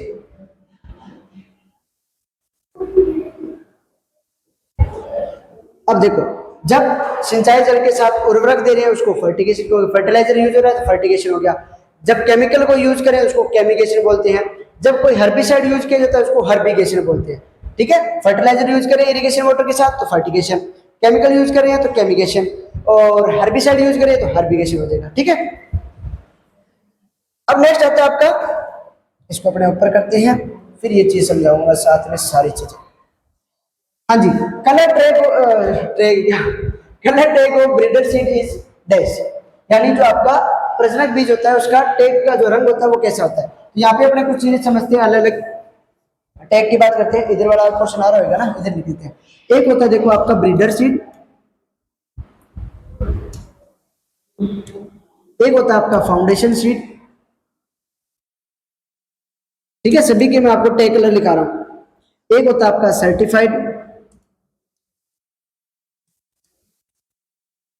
एक होता है आपका रजिस्टर्ड सीड,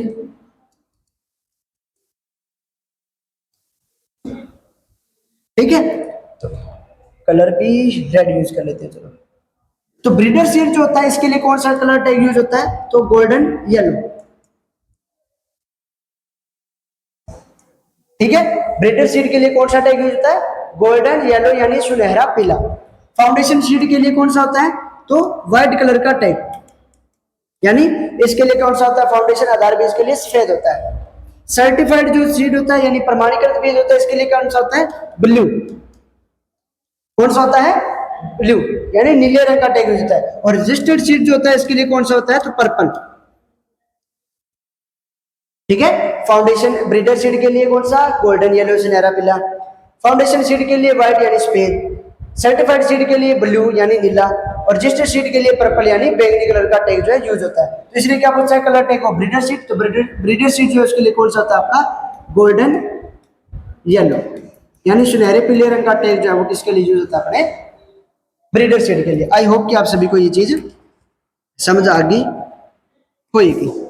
हाँ जी, नेक्स्ट क्वेश्चन आता है extreme form of minimum days. मैंने बोला था ना ये क्वेश्चन फिर रिपीट होगा, ये देखो दूसरा पेपर ही तो खोला है, फिर क्वेश्चन रिपीट होने लग गए। तो extreme form of minimum tillage तो कौन सी होती है आपकी? जीरो टिलेज यानी शून्य भूपरिष्करण। क्या होता है आपका? शून्य भूपरिष्करण। मेरे को कॉलेज में बच्चे बहुत बोलते रहते सर आप पेपर नहीं करा रहे, हमारा पेपर जब आ जाएगा ना उस दिन ही करवाना आप, ठीक है ना।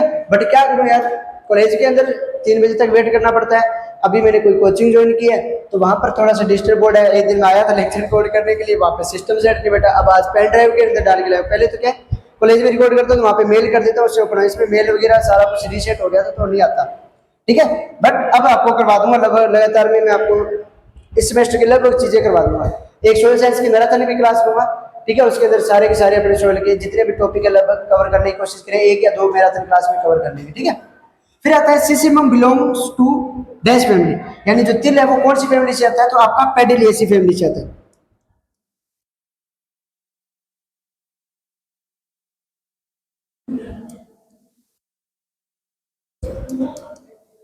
यानी पेडिलिएसी कुल से आपका कौन सा होता है? सिसिमम तिल होता है। तो ये भी आपसे पूछा जा सकता है। फिर आता है wheat is a dash day plant, यानी जो गेहूं है वो आपका क्या है? डैश अवधि पौधा है। तो व्हीट जो है वो कैसा होता है आपका? लॉन्ग डे प्लांट होता है। कैसा होता है? लॉन्ग डे प्लांट, ठीक है। मतलब इस 3 प्रकार के होते हैं ना, long day, short day, day neutral plant, ठीक है। लॉन्ग डे प्लांट जिनको क्या पुष्पन के समय अधिक प्रकाश की आवश्यकता होती है, शॉर्ट डे प्लांट जिनको पुष्पन के समय क्या कम जो प्रकाश की आवश्यकता होती है, डे न्यूट्रल को कोई इफेक्ट नहीं पड़ता है, वो बीच के होते हैं, ना उनको तापमान से को लेना देना, ना कुछ और कम हो चाहे ज्यादा हो, ठीक है। तो याद रखना व्हीट क्या है? Long day plant. इसके साथ ही 2 चीजें और बता रहा हूँ। व्हीट क्या होता है? C3 प्लांट होता है, और क्या होता है? ये सेल्फ पोलिनेटेड क्रॉप होती है, यानी स्वपरागित फसल होती है। तो गेहूं क्या होती है? स्वपरागित फसल होती है। मान लो कल को एग्जाम के अंदर क्वेश्चन आ जाए कि गेहूं जो है वो स्वपरागित होती है या परपरागित, तो आपको पता होगा कि मुकेश सर ने हमें 5 ईयर पेपर सोल्यूशन में करवाया था, क्या स्वपरागित फसल होती है। और कल को मान लो C3 का भी पूछ ले तो आपको पता होना चाहिए कि जो व्हीट होती है वो क्या होती है? C3 होती है, C4 तो C3 प्लांट होता है। तो एक ही क्वेश्चन से आपकी 3 चीजें कवर होगी, एक तो long day plant, self pollinated crop होती है, और C3 प्लांट होता है। इतनी चीजें कोई नहीं कराता है, ठीक है। बट ये तो मेरे साथ बच्चों का प्यार है इसलिए मैं करवा देता हूँ। अरे भाई तू क्यों परेशान कर रहे है? तेरे दिक्कत क्या आ रही है हमें तो वो बता दे बस। आई इंडियन एग्रीकल्चर रिसर्च इंस्टीट्यूट यानी IARI, Indian agriculture research institute is situated at, यानी भारतीय कृषि अनुसंधान संस्थान कहाँ स्थित है भाई? नई दिल्ली में, New Delhi. 1 cubic metre of irrigation water is equal to, ये फिर रिपीट हो गया, 1 घन मीटर सिंचाई जल जो है वो 10 लीटर के बराबर होता है। तो कितने लीटर के बराबर होता है? 1000 लीटर के बराबर होता है। Deep tillage is a dash tillage operation, यानी गहरी जुताई जो है वो डैश भूपरिष्करण होता है। तो गहरी जुताई कौन सा होता है आपका? प्राथमिक भूपरिष्करण होता है, यानी प्राइमरी, ठीक है। प्राइमरी टिलेज होता है आपका, ठीक है। जो आपका डीप टिलेज होता है वो कौन सा होता है आपका? प्राइमरी टिलेज ऑपरेशन होता है। इट, हाँ जी। नेक्स्ट आ गया आपके ऑब्जेक्टिव वाले। हाँ जी, काजरी is located at Jaipur, Jodhpur, Jhansi, New Delhi, यानी काजरी कहाँ स्थित है? जयपुर में, जोधपुर में, झांसी में, न्यू दिल्ली में। तो कहाँ पर है अभी? जोधपुर के अंदर। काजरी की फुल फॉर्म क्या होती है? मान लो यहाँ पे इसका, इसलिए कहता हूँ हर क्वेश्चन है जहां से उसका क्वेश्चन बन सकता है वो भी मैं साथ साथ बताता रहूंगा। काजरी का मान लो यहाँ पे तो क्या पूछा है, कहाँ स्थित है। यदि ये पूछ लेता कि काजरी की फुल फॉर्म क्या होती है तो वो भी लिख लेना, central arid zone research institute. ठीक है, काजरी की फुल फॉर्म क्या होती है, central arid zone research institute, जो कहां पर होता है आपका भी, इधर हो जा, इधर हो जा, जोधपुर में। ठीक है, central arid zone research institute जो है वो कहां पर आपका, जोधपुर अंदर है।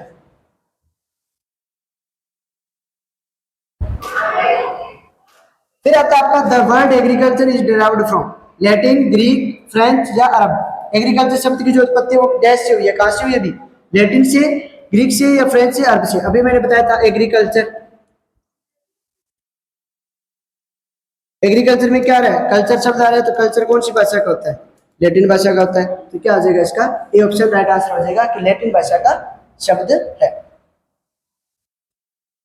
हो जा हो जा हो जा। हाँ जी, नेक्स्ट आता है आपका सेकेंडरी टिलेज ऑफ इम्प्लीमेंटेशन, यानी माध्यमिक, अरे माध्यमिक बोल दो चाहे द्वितीयक एक ही बात होती है। ठीक है, कई बुकों में माध्यमिक लिखा हो जाता है, कई बुकों में द्वितीयक लिखा जाता है। ठीक है, तो इसके लिए इक्विपमेंट्स पूछा है। मैं एक चीज कहता हूँ, जितने भी हल यूज होते हैं, प्लो यूज होते हैं, वो सारे के सारे कौन से होते हैं, आपके प्राइमरी होते हैं। तो इन तीनों में नाम क्या आ रहा है, प्लो शब्द आ रहा है, तो राइट आंसर हो जाएगा इसका डिस्क है। ट्रिक से याद करके चलना, जितने भी प्लो होते हैं वो सारे के सारे कौन से होते हैं, प्राइमरी टिलेज इंप्लीमेंट होते हैं। ठीक है, तो ये प्लो वाले तो सारे क्या हो गए आपके प्राइमरी से, कौन सा पूछा, सेकेंडरी, तो हेरो जो है वो इसका राइट आंसर हो जाएगा। ठीक है, यानी डिस्क हेरो जो है इसका राइट आंसर। हल वाले सारे कौन से होते हैं, आपके प्राइमरी होते हैं, प्राथमिक होते हैं। ठीक है, हाँ जी, नेक्स्ट क्वेश्चन है आपका non selective herbicide. Non selective का मतलब, एक होते हैं सिलेक्टिव हर्बिसाइड, एक होते हैं नॉन सिलेक्टिव। सिलेक्टिव का मतलब जो सिलेक्ट कर करके मारेंगे, जैसे मूवी होता है ना, अब तू आ जा, अब तू आ जा, अब तू आ जा, तुम तीनों आओ पहले, बाद में बात देखेंगे, वो चीज। ठीक है, मतलब सिलेक्ट कर करके मारता है। नॉन सिलेक्टिव मतलब जो देखता नहीं है, आने दो बस, जो भी आ गया उड़ा दो सभी को। ठीक है, तो नॉन सिलेक्टिव हर्बिसाइड कौन सा होता है, तो आपका पैराक्वाट और डाइक्वाट। ठीक है, ये तीनों कौन से होते हैं, आपके सिलेक्टिव हर्बिसाइड होते हैं। नॉन सिलेक्टिव कौन सा होता है, पैराक्वाट होता है। अब एक चीज बता रहा हूँ, यहाँ क्या लिखा है, पेंडिमेथलिन। ये तीनों के तीनों कौन से होते हैं, सिलेक्टिव होते हैं। पैराक्वाट क्या होता है, नॉन सिलेक्टिव। इसने पूछे क्या, गैर चुनिंदा शाकनाशी, तो गैर चुनिंदा कौन सा होता है, पैराक्वाट। डाइक्वाट है वो भी गैर चुनिंदा होता है। अब पेंडिमेथलिन यहाँ पे है ना, अभी मैंने यहाँ पे आपको बता दिया कैसा होता है, पेंडिमेथलिन सिलेक्टिव होता है। तो अभी इसका ट्रू फॉल्स के अंदर भी क्वेश्चन आएगा, वहां से इसको और कन्फर्म हो जाएगा। तो ये तीनों कौन से होते हैं, सिलेक्टिव ये होता है, नॉन सिलेक्टिव, तो राइट आंसर हो जाएगा आपका फर्स्ट ऑप्शन। ये चीज जो एक्स्ट्रा चीजें बता रहा हूँ ना, इनको साइड में नोट करके लिखते रहना, भी यहाँ से भी क्वेश्चन आ सकता है, पहले कह रहा हूँ मैं। Which of the following is a kharif crop, ये तो हलवा क्वेश्चन दे दिया। निम्नलिखित इसमें कौन सी खरीफ की फसल है, वीट क्या होती है, रबी फसल होती है, अभी आंसर गलत। सोरगम, ज्वार, ज्वार ज्वार ये क्या होती है, आपकी खरीफ फसल होती है। चना ये भी रबी की फसल है, ये भी आंसर गलत। मस्टर्ड ये भी, राइट आंसर हो जाएगा आपका सेकंड ऑप्शन, यानी गेहूं, चना और सरसों ये तीनों आपकी कौन सी होती है, रबी की होती है, और ये वाली जो होती है आपकी खरीफ होती है। सेकंड ऑप्शन इसका राइट आंसर हो जाएगा। नेक्स्ट क्वेश्चन है which of the following is a fabric, fibre crop लिखना था, इसमें गलत लिखा है, मिसप्रिंट है। फाइबर क्रॉप यानी रेशे वाली फसल कौन सी है, चिकपी, चिकपी होता है, चिकपी डिलीगर का। ये पेपर छापने वाले भी ना, बार्ले, कॉटन, काउपी, चना, जौ, कपास और चावला, तो कपास ही होती है आपकी फाइबर क्रॉप, है ना, रेशा इसी से बनता है। राइट आंसर हो जाएगा आपका थर्ड ऑप्शन। ये देखो आ गया ना, कंफ्यूजन करने के लिए मैं लिखा था ना, दोबारा क्वेश्चन आएगा ऐसा जो कंफ्यूजन क्रिएट करेगा। देखो the element which provide basic structure to the plants, यानी पौधों को आधारभूत संरचना प्रदान करने वाला तत्व जो होता है वो कौन सा होता है, nitrogen, carbon, calcium, hydrogen. Nitrogen, carbon, calcium, hydrogen. एक थोड़ी सी ना मैं कोशिश करूंगा नॉइज रिमूव करने की, लेकिन कुछ नॉइज आएगी क्योंकि साथ में क्लास भी चल रही है, बच्चों की आवाज हो रही है, और सामने जो है वो थोड़ी सी उसकी रिपेयरिंग की शॉप है, तो वहाँ पे खड़के हो रही है, तो वो भी धीरे धीरे थोड़ा, क्योंकि माइक है ये कैप्चर कर लेता है। ठीक है, तो कोशिश करूंगा पूरी नॉइज रिमूव हो जाए, लेकिन थोड़ी बहुत आएगी, इसको एडजस्ट कर लेना यार, रिक्वेस्ट है। अब देखो बेसिक स्ट्रक्चर एलिमेंट पूछा है, देखो नाइट्रोजन तो होता ही नहीं, कैल्शियम भी नहीं होता, कार्बन भी होता है, हाइड्रोजन भी होता है। अब देखो बहुत ऑप्शन नहीं है ना, बहुत ऑप्शन होता है तो बहुत भी कर देते हैं, बहुत ऑप्शन नहीं है। अब दोनों में से सिलेक्ट करना है, तो दोनों में से मैंने वो बताया था कि ये कितना होता है 45%, ये 6%।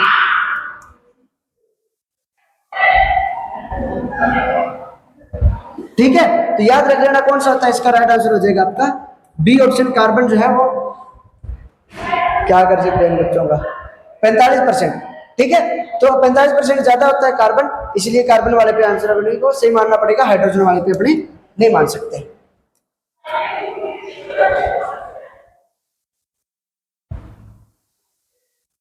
The major source of irrigation in Rajasthan is tube wells, open wells, canal, tanks. बैठ जाओ।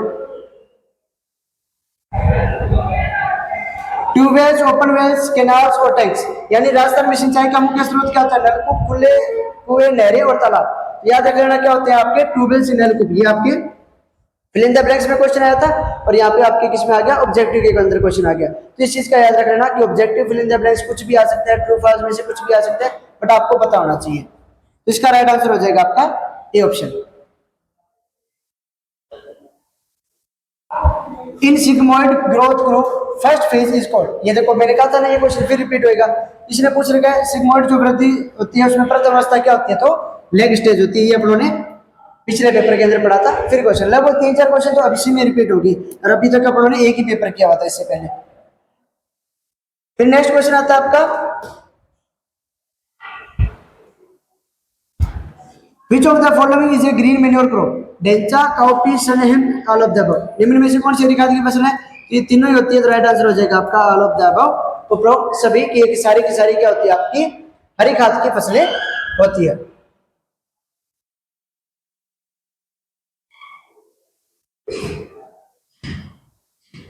हाँ जी, नेक्स्ट है cowpea is a seed legume crop. तो काउपी क्या होती है, लेग्यूम क्रोप की होती है, यानी पूछ रहे हैं कि चवला जो सीड लेग्यूम क्रोप होती है, तो हाँ जी ट्रू बात है कि चवला क्या होती है, कि लेग्यूम क्रोप होती है, दलहनी फसल होती है। Application of herbicide is essential in zero tillage, कि जीरो टिलेज होता है यानी जीरो ब्रिस्पिरिट। देखो हिंदी मीडियम वालों को इसलिए मैं कहता हूँ कि थोड़ा बहुत इंग्लिश में भी कवर करके चलना, कुछ जो टर्मिनोलॉजी होती है उनके इंग्लिश में नाम याद रखना। जीरो टिलेज को वैसे तो क्या बोलते हैं, शून्य भूपरिष्करण बोलते हैं, यहाँ पे इसलिए हिंदी में भी ऐसे लिखते हैं जीरो भूपरिष्करण। ठीक है ना, तो जीरो भूपरिष्करण में साग्नासी का प्रयोग आवश्यक होता है। जी हाँ जी ट्रू बात है, उसमें का प्रयोग करना पड़ता है, क्योंकि बाकी क्रॉप रेजिड्यू अपने किससे हटाएंगे, है ना।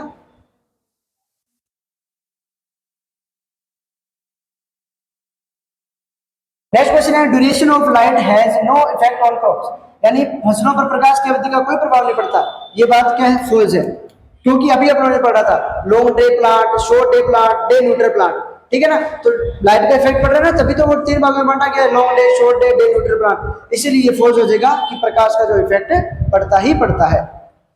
इमिटर्स are main components in sprinkler method, ये भी क्वेश्चन रिपीट हुआ है, यानी इमिटर्स जो फुहारा सिंचाई विधि में मुख्य घटक होते हैं, ये भी फॉल्स है। तो इमिटर्स किस में होते हैं, ड्रिप इरिगेशन मेथड के अंदर यूज होते हैं। Mole drains are used to provide irrigation water to the channels, ये भी फॉल्स होता है, ये भी अपन ने अभी किया था। ये दोनों क्वेश्चन क्या पिछले पेपर से रिपीट हुए, अब खुद देख लो रिपीट होता है या नहीं होता। इसलिए बोल रहा हूँ इन पेपर्स को अच्छे तरीके से लिख लेना, सभी एग्रीकल्चर स्टूडेंट के पास शेयर कर देना, बार बार मेरे को नया बोलना पड़े। ठीक है, इतना तो सपोर्ट बनता है यार, मैं आप लोगों के लिए इतनी मेहनत कर रहा हूँ, तो आप लोग इतना तो कर ही सकते हो। एक शेयर पेज जाना है और जितने भी आपके घर व्हाट्सएप ग्रुप बने हुए हैं उनमें शेयर कर देना, बस इतना छोटा सा तो काम है। ठीक है, और ये बता रहा हूँ कि ऐसा नहीं है कि एसकेआरयू के अंदर जो बच्चे पढ़ रहे हैं उन्हीं को भेजो, किसी भी यूनिवर्सिटी के अंदर भेजो, क्योंकि फंडामेंटल ऑफ एग्रोनॉमी कोर्स तो सेम ही रहना है, क्वेश्चन तो ये ही बनने आते हैं। ठीक है ना, तो मोल्ड्रेंस वाला ये फॉल्स हो जाएगा। फिर आता है ओराबंकी इज स्टेम पैरासिटिक वीड, यानी ओराबंकी एक तना परजीवी है, ये भी फॉल्स है, क्योंकि ओराबंकी क्या होता है, पहली बात तो स्टेम तो होता ही नहीं, रूट पैरासिटिक वीड होता है, और रूट में भी कैसा होता है, होलो या अपने बोल सकते हैं टोटल पैरासिटिक। ठीक है, होलो या टोटल रूट पैरासिटिक वीड होता है। ठीक है, तो ये भी आपका फॉल्स हो जाएगा, तो इस चीज को लिख लेना। ये क्या होता है, स्टेम नहीं होता, कौन सा होता है, रूट होता है, रूट में भी कौन सा होता है, होलो या टोटल, मतलब पूरी जो आपकी जड़ होती है उसमें पूरे पे ये जो है परजीवी के रूप में कार्य करता है। प्यास लगी, पानी यहाँ पे है नहीं, चलो करेंगे, अभी तो बहुत सारे पेपर करवाने। Pendimethalin is a non selective herbicide, अभी मैंने कहा था ना कि ये क्वेश्चन आएगा। पेंडिमेथालिन को अपनों ने क्या कहा था कि पेंडिमेथालिन क्या होता है, एक सिलेक्टिव हेर्बिसाइड होता है, नॉन सिलेक्टिव नहीं होता। नॉन सिलेक्टिव कौन सा होता है, पैराक्वाट और डाइक्वाट। ये भी यहाँ पे क्या हो गया आपका फॉल्स हो गया, कि जो पेंडिमेथालिन है वो गैर चुनिंदा नहीं होता, चुनिंदा खरपतवार होता है, मतलब सिलेक्ट कर करके जो है वहां से खत्म करता है। टू, अब ये देखो इतनी मिस्टेक होती है, 2,4-D होता है, 2,2-D नहीं होता। 2,4-D is a pre emergency herbicide, यानी 2,4-D जो है उसका प्रयोग अंकुरण से पहले किया जाता है। देखो 2,4-D क्या होता है, एक पोस्ट इमरजेंसी हेर्बिसाइड होता है। अरे सुंदर सुंदर लिखना पड़ेगा, फिर बच्चे बोलेंगे आपकी कर्सिंग राइटिंग जो है हमारी समझ से पार चली जाती है। ठीक है, पोस्ट इमरजेंसी वीड होता है कौन सा, 2,4-D। इसके अलावा वो दो चीजें और याद कर लेना, ये क्या होता है आपका, सिलेक्टिव होता है और सिस्टेमेटिक होता है। ठीक है, तीन चीजें याद रख लेना। 2,4-D क्या होता है, पोस्ट इमरजेंसी हेर्बिसाइड होता है, सिलेक्टिव हेर्बिसाइड होता है और सिस्टेमेटिक हेर्बिसाइड होता है। ठीक है, सिलेक्टिव, सिस्टेमेटिक, और अब सिस्टेमेटिक का मतलब होता है कि किसी भी पार्ट पे चला गया ना पूरे सिस्टम को खत्म कर देगा। ठीक है, तो ये याद रखना, सिलेक्टिव, सिस्टेमेटिक और पोस्ट इमरजेंसी। पोस्ट इमरजेंसी का मतलब क्या होता है, अंकुरण के बाद जिनका उपयोग किया जाता है। ठीक है, और प्री इमरजेंसी का मतलब क्या है, अंकुरण से पहले। ठीक है, तो ये पोस्ट इमरजेंसी होता है। तो ये तीनों चीज से रिलेटेड 2,4-D से रिलेटेड लिख लेना। Germination is example of growth, यानी पौधों का उगना बढ़वार का एक उदाहरण है। हाँ जी, ग्रोथ जर्मिनेशन होगा तभी तो बढ़वार होगी, तो ये भी इसकी बात है, ट्रू है। Relative humidity does not influences the water requirement of the crop, यानी अपेक्षित आर्द्रता जो है पौधों की जल मांग को प्रभावित नहीं करती है। जी ये बात भी फॉल्स है, जल मांग को प्रभावित करती है रिलेटिव ह्यूमिडिटी। ठीक है, तो ये भी इसका आंसर हो जाएगा। ये लो जी, ट्रू फॉल्स वाले बस इतने ही पेपर थे। अब आगे आपके 2022-23 के अंदर लग गया था आपका मिड टर्म ऑप्शन, मतलब 40 नंबर के आपका क्या आता था। अब देखो दो चीजें होती है, अभी आपका जो अभी जो फर्स्ट ईयर में बच्चे हैं, मतलब आपके जो कोर्स लग रहा है वो आपका लग रहा है 6th दिन का। ये वाला जो पेपर है ये है 5th दिन का। 5th दिन में क्या होता था, सिर्फ मिड टर्म होते थे। ठीक है, क्विज नहीं होती थी। 6th दिन में क्या होगा, क्विज भी होते हैं, मिड टर्म भी होते हैं। तो पहले तो क्या 50 नंबर का मेन पेपर आता था, और जब से 6th दिन आया, 6th दिन में कितने नंबर का आता है, 40 का। 40 में फिर क्या हो जाता है, 10 और 30 बन जाते हैं। इसमें क्या 50 में 40 और 10 हो जाते हैं। ठीक है, ये आपका जो मिड टर्म वाला पेपर है, और ये कौन सी ईयर का है, 2022-23 का। फंडामेंटल्स ऑफ एग्रोनॉमी का ही है, एग्रोन 1 का। ऐसे आते हैं, देख लो मेन पेपर आपके।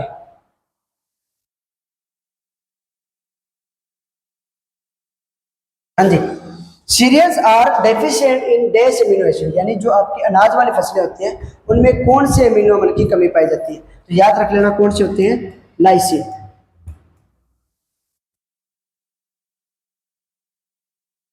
ठीक है, लाइसिन अमीनो अम्ल जो होता है उसकी कमी पाई जाती है कौन सी फसलों में, अनाज वाली फसलों में। ठीक है, इसको अच्छे से नोट करके लिख लेना। हाँ जी, दूसरा आता है आपका ये क्वेश्चन। इस क्वेश्चन को करने से पहले एक सेकंड मैं वीडियो चेक कर लेता हूँ, कल को दिक्कत ना आ जाए, चलती रहे ना। कहीं मैं ऐसे बैठे हुए कि ये बल्ब कहाँ से चल रहा है, अरे यार उसको बंद करना था। चलो इतना चल जाएगा,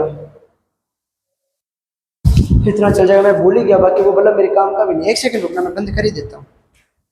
पर छोड़ो यार, ये माइक बंद हो जाएगा, दूरी होती। चलने दो, कोई ना। इतना सारा कुछ ज्यादा शो नहीं हो रहा, छोटा सा दिख रहा है। अब यहाँ पे भी मैं आपको दो चीजें समझा रहा हूँ। इसने पूछा है tetrazolium test is conducted for testing dash of seeds, यानी जो बीजों की डैश जांच के लिए टेट्राजोलियम टेस्ट होता है। देखो टेट्राजोलियम जो टेस्ट होता है वो आपका होता है जीवन क्षमता के लिए। ठीक है, बीजों की जीवन क्षमता के लिए। अरे यार इधर ही लिख देते हैं फिर ताकि कंफ्यूजन ना हो। बीजों की जीवन क्षमता, सीड वाइबिलिटी के लिए।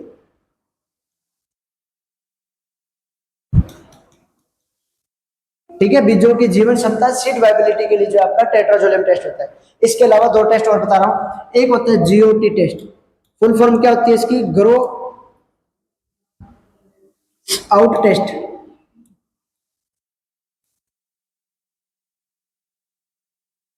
ग्रो आउट टेस्ट, और एक होता है आपका first count test. Grow out test और फर्स्ट काउंट टेस्ट। तो जीओटी टेस्ट जो होता है वो होता है आपका फिजिकल प्योरिटी के लिए।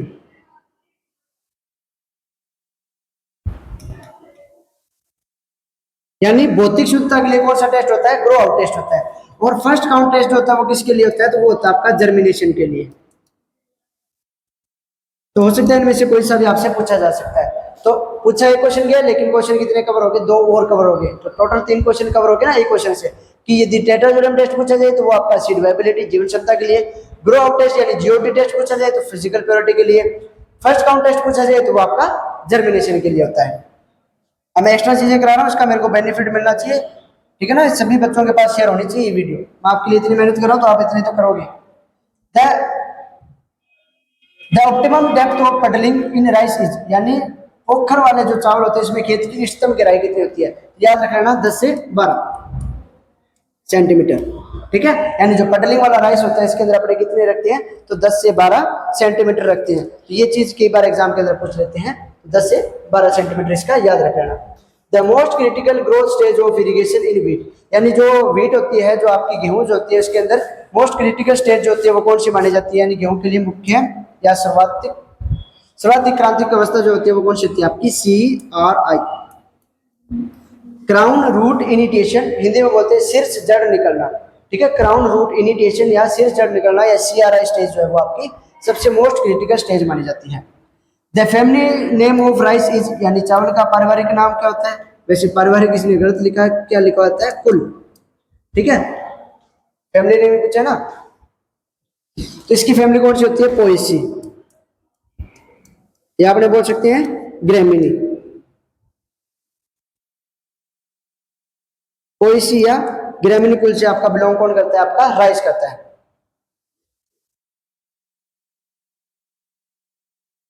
पोएसी या ग्रेमिनी, ठीक है।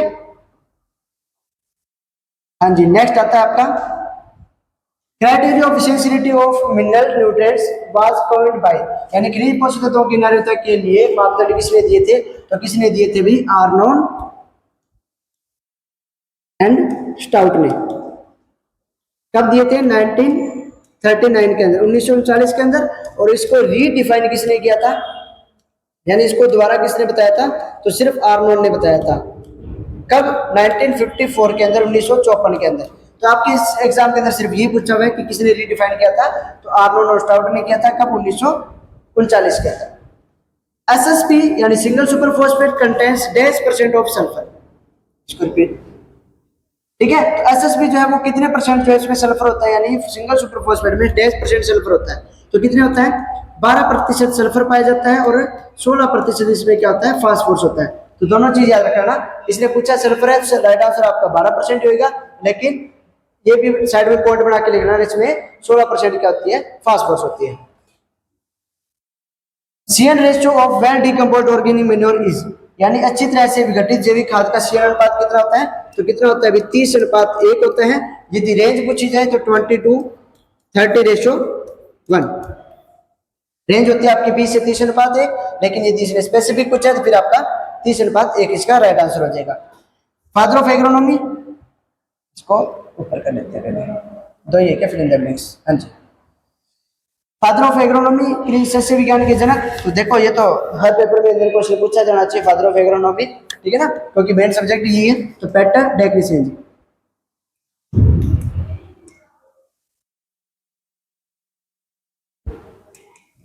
ठीक है, पेटर डेक्रिसेंजी, CRESSCENZI, ठीक है। पेटर डेक्रिसेंजी जो है वो आपके फादर ऑफ एग्रोनॉमी माने जाते हैं। Phalaris minor is an associate with in dash crop, यानी फैलरिस माइनर जो डैश फसल में एक संबंध खरपतवार है, तो फैलरिस माइनर जिसको अपने क्या बोलते हैं, गेहूंसा। तो गेहूंसा किसके अंदर यूज होता है, सॉरी यूज तो क्या होता है, किसका जो है अपने खरपतवार मानते हैं, तो वो मानते हैं अपने गेहूं का, ठीक है, व्हीट का। व्हीट गेहूं जो है उसका एक खरपतवार माना जाता है, तो राइट आंसर हो जाएगा व्हीट। अब आपके आगे ऑब्जेक्ट, अब ट्रू फॉल्स नहीं आएंगे आपके, अब ये चलेंगे। नाइट्रोजन कंटेंट इन DAP, डाई अमोनियम फॉस्फेट में नाइट्रोजन कितना होता है, तो 18 होता है, ठीक है। इसका सेकंड ऑप्शन राइट आंसर हो जाएगा, हाँ जी। फिर आता है bronzing leaves is due to the deficiency. वैसे देखो ब्रोंजिंग जो है एक आपके गुआवा के अंदर होती है, जो फेरस से होती है, एक शायद पैडी के अंदर होती है ना, वो जिंक से होती है, ऐसा कुछ होता है, ठीक है। लेकिन यहाँ पे ना तो जिंक ऑप्शन में दिख रहा है, ना फेरस ऑप्शन में दिख रहा है। फिर अपने किस पे टिक करेंगे, तो फिर अपने करेंगे पोटेशियम पे, ठीक है, क्योंकि इससे बर्निंग और स्क्रोचिंग डिजीज होती है, ठीक है। तो यदि वो ऑप्शन में नहीं है तो कांसी जैसा जो दिखना है वो किससे होता है, ज्यादातर फिर पोटेशियम से होता है। फिर अपने पास ऑप्शन पे नहीं है तो अपने को पोटेशियम पे टिक करना होता है, हाँ जी। मिरेकल राइस वैरायटी इज, यानी चमत्कारी चावल किसको बोलते हैं, जिसको अपने हिंदी में एक नाम और भी यूज किया जाता है, जादुई दाल, ठीक है। तो जादुई दान, मिरेकल राइस। अब जो मैंने 10 मिनट शॉर्ट स्टार्ट किया था तो उसके अंदर मैंने पैडी क्रॉप कराई थी। पैडी क्रॉप के अंदर ये क्वेश्चन भी था कि मिरेकल राइस जो वो किसको बोलते हैं, जादुई दान किसको बोलते हैं। तो TN1 जो है इसको भी नहीं बोलते, IR8 को भी नहीं बोलते, जया को बोला जाता है। तो राइट आंसर हो जाएगा थर्ड ऑप्शन, जो जया है वो आपका क्या होता है, मिरेकल राइस या चमत्कारी चावल या जादुई दान भी उसको बोलते हैं। हाँ जी, नेक्स्ट आता है optimum seed rate using seed drill in rice sowing is, यानी धान की बिजाई में सीड ड्रिल के प्रयोग से उपयुक्त बीज दर होती है 25 केजी, 50 केजी, 75 या 100। अब देखो इसके लिए यूज होती है 60 केजी पर हेक्टेयर। कितनी यूज होती है, 60 केजी पर हेक्टेयर। 60 ऑप्शन में नहीं है, फिर अपने किस पे टिक करेंगे, 50 केजी पर हेक्टेयर पे, यानी सेकंड ऑप्शन इसका राइट आंसर माना जाएगा कि 50 केजी पर हेक्टेयर जो वो यूज की जाती है। चला गया क्या question. The instrument to help estimate nitrogen content in plant, यानी संयंत्र डैश में नाइट्रोजन सामग्री का अनुमान लगाने में मदद करने वाला उपकरण है। अरे ये पौधा आना था यहाँ पे, संयंत्र लिख रखा है ऐसे, ठीक है। तो स्पेड मीटर जो है उसका यूज किया जाता है, जिसको अपने क्या बोल सकते हैं, क्लोरोफिल मीटर भी बोल देते हैं, क्लोरोफिल मीटर, इसको क्या बोल देते हैं, क्लोरोफिल मीटर भी बोल देते हैं या स्पेड मीटर भी बोला जाता है। तो राइट आंसर इसका क्या हो जाएगा, सेकंड ऑप्शन हो जाएगा। नेक्स्ट आता है horizontal flow movement of water in the field is called, यानी खेत में जल के क्षैतिज प्रवाह संचलन को क्या कहते हैं, परकोलेशन, इन्फिल्ट्रेशन, लीचिंग या सीपेज। तो ये मैंने सोइल वाली क्लास जो थी उसमें भी कराया था, एग्रोनॉमी में फिर करवा रहा हूँ, इसको डायग्राम से भी समझा दूंगा। इस प्रकार से इसके अंदर अपने लेयर से पढ़ेंगे। इस प्रकार ये यहाँ से आ गया, ये यहाँ से आ गया, ये यहाँ से, एक बार ये इधर इधर इधर फिर इधर, फिर इधर जाएगा, फिर इधर, फिर इधर, फिर इधर। एक सेकंड बस मेरे को डायग्राम पूरा कर लेने दो, 1 मिनट लगेगी। अब देखो, अब कौन सा पेन यूज करें, ये कर लेते हैं। देखो जब ये मान लो सोइल सरफेस आपकी मृदा सतह है, ठीक है। जब मृदा सतह के अंदर पानी प्रवेश करेगा, ये ग्रीन वाले ना, जब मृदा सतह के पानी प्रवेश करेगा इसको अपने बोल देते हैं अपने infiltration.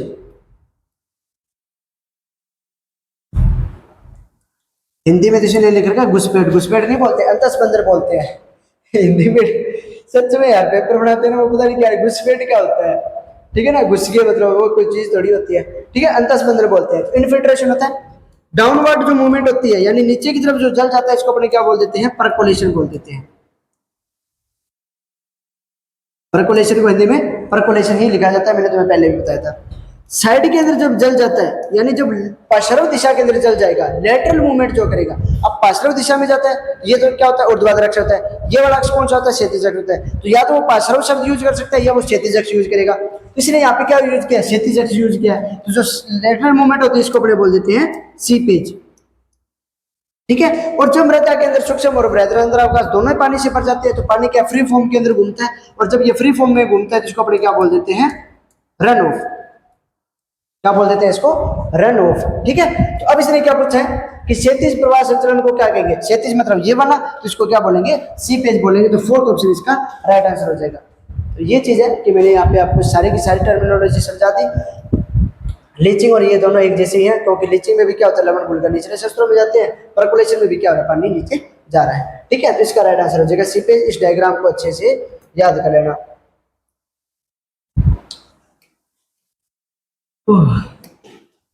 Sprinkler irrigation is a method of, यानी स्प्रिंकलर सिंचाई किसकी एक विधि है, सरफेस इरिगेशन, सब सरफेस, एरियल या चैनल। तो राइट आंसर हो जाएगा थर्ड, यानी हवाई सिंचाई की जो विधि है वो आपकी होती है। इस क्वेश्चन में थोड़ा सा मेरे को डाउट है, चैनल भी इरिगेशन और एरियल इरिगेशन, जहां तक मुझे लगता है एरियल ही होता है, चैनल नहीं होता, क्योंकि चैनल जो आपका ड्रिप सिस्टम होता है। तो थोड़ा इसके अंदर यार मैं पहले बता रहा हूँ कि इसका थोड़ा सा देख लेना, हो सकता है चैनल भी हो सकता है एरियल भी हो, ठीक है। तो ये थोड़ा सा आप एग्रोनॉमी के टीचर से कंफर्म कर लेना, जहां तक मुझे लगता है एरियल ही होएगा, क्योंकि उसके अंदर हवा के अंदर बौछार होती है। Fertigation is the method of applying what, अरे यार ये कलर मेरे को अच्छा नहीं लग रहा। Fertigation is the method of applying what with water. Fertigation क्या होता है, देखो फर्टिगेशन अभी तो पढ़ा था अपनों ने, फर्टिगेशन क्या होता है, फर्टिलाइजर जब यूज करते हैं वाटर के साथ तो वो फर्टिगेशन, केमिकल यूज करें केमिकेशन, हर्बिसाइड यूज करते हैं हर्बिकेशन। तो यहाँ पे हर्बिसाइड करेंगे तो हर्बिकेशन होगा। इंसेक्टिसाइड उसको नहीं बोलेंगे। प्लांट न्यूट्रिएंट हो सकता है, राइजोबियम कल्चर नहीं। फर्टिगेशन में अपन ने क्या बोला था, फर्टिलाइजर का वाटर के साथ यूज। फर्टिलाइजर, अरे या अपन हिंदी में क्या बोलेंगे इसको, उर्वरक। अब देखो फर्टिलाइजर या उर्वरक के अंदर होते क्या, अपने देते क्या फर्टिलाइजर, किसके लिए देते हैं, ताकि पौधे को क्या मिले, पोषक तत्व या न्यूट्रिएंट मिले। अब जैसे यूरिया की बात करता हूं मैं, यूरिया में क्या होता है, नाइट्रोजन होता है, कितना होता है 46, ठीक है। डीएपी की बात करूं, डीएपी के अंदर क्या होता है, नाइट्रोजन भी होता है, फास्फोरस भी होता है। एसएसपी की बात करूं, एसएसपी में क्या होता है, सल्फर भी होता है और फास्फोरस भी होता है। तो ये किसके लिए दे रहे हैं, फर्टिलाइजर किसके लिए दे रहे हैं, न्यूट्रिएंट के लिए। तो याद रखना ना, जब यहाँ पे फर्टिलाइजर ऑप्शन में ना हो, फिर अपने किस पे करेंगे, प्लांट न्यूट्रिएंट पे, पोषक तत्व पे, क्योंकि पोषक तत्व भी तो मिलते हैं उर्वरक से, ठीक है। तो या तो फर्टिलाइजर लिखा होता या प्लांट न्यूट्रिएंट लिखा, तो प्लांट न्यूट्रिएंट भी जब जल के साथ देते हैं वो भी आपका फर्टिगेशन ही कहलाता है। इस प्रकार से इन क्वेश्चन को करना था, वरना तो यहाँ पे देख के तुम घबरा जाते हैं, पता नहीं क्या आ गया। कमर्शियल ग्रेड सीड इज, यानी व्यावसायिक श्रेणी का बीज है। देखो कमर्शियल का मतलब होता है जो सबसे ज्यादा बिकता है बाजार के अंदर। तो सबसे ज्यादा कौन सा बिकता है आपका, सर्टिफाइड सीड ही जो है वो माना जाता है। रजिस्टर्ड सीड है वो इंडिया के अंदर यूज ही नहीं होता। राइट आंसर हो जाएगा आपका फोर्थ ऑप्शन, यानी प्रमाणीकृत जो बीज होता है वो आपका एज ए कमर्शियल ग्रेड का सीड माना जाता है। हाँ जी, ये देखो फिर क्वेश्चन आ गया, एग्रोक्लाइमेटिक जोन ऑफ राजस्थान, यानी राजस्थान का कृषि जलवायु क्षेत्र जो है वो कैसा होता है। तो राजस्थान के जलवायु जो है वो कैसा आपका एरिड है, यानी शुष्क है। राजस्थान जो है वो कौन से एग्रोक्लाइमेटिक जोन के अंदर आता है, तो एरिड जोन जो है उसके अंदर आपका राजस्थान आता है। ये लो जी, आपके पेपर हो गए यहां तक पूरे। अब आ गया आपका 23-24 का पेपर, जिसमें 10 और 40 वाला ही था, ठीक है। अरे भाई रुक जा, चल चल चल पीछे, ठीक है। ये पेपर क्या हो रहा है, ये पेपर करते हैं अपने यहां से, ठीक है। एक सेकंड रुकिए, मेरे पैर दर्द करने लगे खड़े खड़े। आज पहले कॉलेज के अंदर क्लासें ली, फिर कोचिंग में क्लास हुई, अब फिर 2 घंटे का लेक्चर रिकॉर्ड करा। आज तो पूरे हालात खराब हो रखे हैं, बट चलो बच्चों के लिए इतना करना पड़ता है। बट आप लोगों की भी जिम्मेवारी है ये कि टीचर को सपोर्ट करें। मैं आप लोगों के लिए इतनी मेहनत कर रहा हूँ, तो आप भी वीडियो को शेयर कर देना, जितने भी एग्रीकल्चर स्टूडेंट हैं। और अभी तक यदि आप लोगों ने इंस्टाग्राम पे मेरे को फॉलो नहीं किया तो डिस्क्रिप्शन में इंस्टाग्राम का लिंक मिल जाएगा, वहाँ पे फॉलो कर लेना। या आपको मैं बता देता हूँ @मुकेश सर 760 के नाम से मेरा अकाउंट होएगा, इसको फॉलो कर लेना इंस्टाग्राम पे, ठीक है। और यूट्यूब तो आपके सामने चल ही रहा है, इसको सब्सक्राइब कर लेना। इसके अलावा एक चीज़ और बताता हूँ कि मेरा व्हाट्सएप ग्रुप बना हुआ है पर्सनल, कॉलेज का नहीं है जहाँ मैं पढ़ाता हूँ, उस कॉलेज का ग्रुप नहीं है वो, मेरा खुद का पर्सनल ग्रुप है। उसमें किसी भी यूनिवर्सिटी का कोई भी बच्चा ऐड हो सकता है। तो जो बॉयज़ का ग्रुप है उसका लिंक मैं आपको डिस्क्रिप्शन में दे सकता हूँ, कोई भी बॉयज़ उसके अंदर ऐड हो सकता है, सीधा टिक करना। गर्ल्स जो है उसका उनका ग्रुप जो है पूरा प्राइवेट है, उसके अंदर हर कोई ऐड नहीं हो सकता। तो गर्ल्स जो है वो जुड़ना चाहिए तो इस नंबर पर मेरे को मैसेज कर देना, ये मेरा पर्सनल नंबर है, ठीक है। इस नंबर पे आप अपना नाम, अपने कॉलेज का नाम, ठीक है, ये मेरे को आप सेंड कर देना। उसके बाद में मैं आपको जो है उस ग्रुप के अंदर ऐड, उस ग्रुप का आपको लिंक भेज दूंगा, वहाँ पे आप टिक करना, ऐड हो जाना। उस ग्रुप के अंदर क्या होता है, एक तो जितने भी वीडियोज वगैरह आती है इनका लिंक चला जाता है। दूसरा, कोई भी कॉम्पिटिशन एग्जाम जो है उसकी कोई वैकेंसी आ रही जो आपके काम की है वो भी आपका मैटर आता है। इसके अलावा क्या होता है कि उसके अंदर first year, second year, third year सभी के बच्चे जुड़े हुए हैं। ऐसा नहीं है कि सिर्फ फर्स्ट ईयर के जुड़े हैं, तो सारों का ही कंटेंट आता है। और प्लस इसके अलावा गेस्ट पेपर आते हैं, यानी पेपर से एक रात पहले जो बच्चे पढ़ के जाते हैं ना, गेस्ट पेपर आता है, वो भी उसके अंदर डालता हूँ। उसमें से लगभग 40 क्या 40 नंबर का होता है ना, उसमें से लगभग 20+ नंबर का पेपर उसमें से आ जाता है, यानी 50% तक पेपर जो आपका गेस्ट पेपर में से आता ही 50+ आता है, ठीक है। तो इस चीज का आपको बेनिफिट मिलेगा। तो बॉयज जो है वो डिस्क्रिप्शन में लिंक है, उस पर टिक करना, वहां से जुड़ जाना। गर्ल जो है वो इस नंबर पे मेरे को अपना कॉलेज का नाम और खुद का नाम शेयर कर देना पूरा, क्योंकि उसके लिए इंक्वायरी करनी पड़ती है ना। पूरी इंक्वायरी होने के बाद उसको अंदर आपको ऐड कर दिया जाएगा। या आपकी कोई फ्रेंड जो है वो इस ग्रुप से ऐड है तो उसको बोल देना, वो आपको ऐड कर देगी, ठीक है। लेकिन उस वो ऐड भी तब होगी, मेरे पास पहले रिक्वेस्ट आती है, फिर एक्सेप्ट करूंगा जब मेरे को पता लग जाएगा किस लड़की ने इसको जोड़ा, तो उससे मैं पूछ भी लूंगा, ठीक है। क्योंकि ऐसे फिर कल को क्या कोई लड़के वगैरह ऐड हो जाते हैं। वैसे तो क्या यूनिवर्सिटी की जो ग्रुप है ना, जितने भी यूनिवर्सिटी में ग्रुप बनाते हैं वो गर्ल्स और बॉयज के कंबाइंड होते हैं, ठीक है, उसमें चल जाता है। लेकिन मेरे बच्चों ने बोला कि सर आप थोड़ा सा गर्ल्स का पर्सनल ग्रुप बना लो, हमें कुछ गर्ल्स को दिक्कत होती है, मानता हूँ फैमिली के अंदर भी मानते हैं किसी चीज़ को, इस चीज़ से दूर हो, ठीक है। तो वो चीज़ है कि इसलिए मैंने गर्ल्स का ग्रुप अलग से ही बनाया हुआ है, बाकी कोई दिक्कत नहीं है, तो आप उसके अंदर ऐड हो सकते हो। ये क्वेश्चन करा दिया क्या, नहीं कराया? हाँ जी, weeds morphology similar to crop are called है, यानी फसलों के रूपात्मक रूप से समान खरपतवार, यानी जो फसलों के समान खरपतवार होते हैं उसको क्या बोलते हैं अपने, नकलची खरपतवार बोलते हैं। क्या बोलते हैं? नकलची खरपतवार बोलते हैं, यानी मिमिक्री वीड। ठीक है, नकलची खरपतवार या मिमिक्री वीड जो है वो इसका राइट आंसर माना जाएगा। हाँ जी, नेक्स्ट आता है mechanical manipulation of soil is called, यानी मृदा में यांत्रिक रूप से जो हेरफेर होता है उसको अपने क्या बोल देते हैं, भूपरिष्करण बोल देते हैं, टिलेज बोल देते हैं। ठीक है, क्योंकि देखो भूपरिष्करण का मतलब क्या होता है, खेत की हेरफेर करना या जुताई करना। अब उसके अंदर क्या यंत्र का तो यूज करते हैं, इसीलिए इसमें बोल दिया यांत्रिक रूप से करना हेरफेर, तो वो भी आपका भूपरिष्करण यानी टिलेज ही कहलाएगा। ठीक है, तो इंग्लिश मीडियम वाले टिलेज लिख लेना, हिंदी मीडियम वाले भूपरिष्करण लिख लेना। Irreversible increases in size of plant is called, यानी पौधे के आकार में अपरिवर्तनीय जो बढ़वार होती है उसको अपने क्या बोल देते हैं, वृद्धि बोल देते हैं उसको, यानी ग्रोथ। इसका राइट आंसर हो जाएगा ग्रोथ या वृद्धि। Lantana camara is originated from, यानी जो लेंटाना कैमरा है उसकी उत्पत्ति कहां से हुई है, तो लेंटाना कैमरा की उत्पत्ति कहां से हुई है, तो साउथ अमेरिका से, यानी दक्षिण अमेरिका। ठीक है, दक्षिण अमेरिका से इसकी उत्पत्ति हुई है। Directorate of weed research is located eight, यानी खरपतवार अनुसंधान निदेशालय जो है वो कहां पर स्थित है, तो वो कहां पर आपका जबलपुर मध्य प्रदेश में। ठीक है, जबलपुर मध्य प्रदेश के अंदर आपका खरपतवार अनुसंधान निदेशालय है, तो राइट आंसर इसका हो जाएगा जबलपुर मध्य प्रदेश।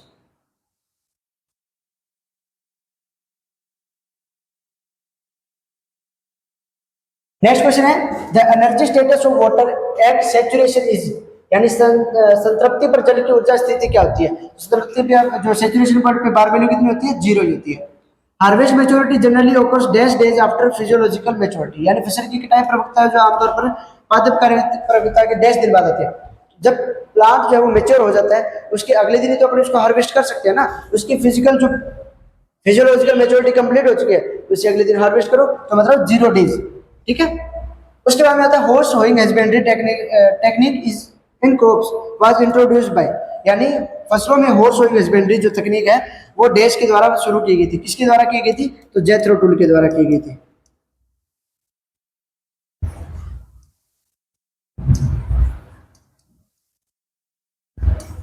ठीक है, जेथरो टूल जो इसका राइट आंसर है, JEN।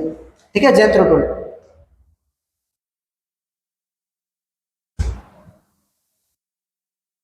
Suppressing the weed germination through high soil temperature is called, यानी उच्च मृदा तापमान के माध्यम से खरपतवार के अंकुरण को दबाना डैश कराता है, यानी प्रेस कर देते हैं किसके द्वारा, टेम्परेचर के द्वारा, तो उसको अपने बोल देते हैं सोइल सोइलराइजेशन।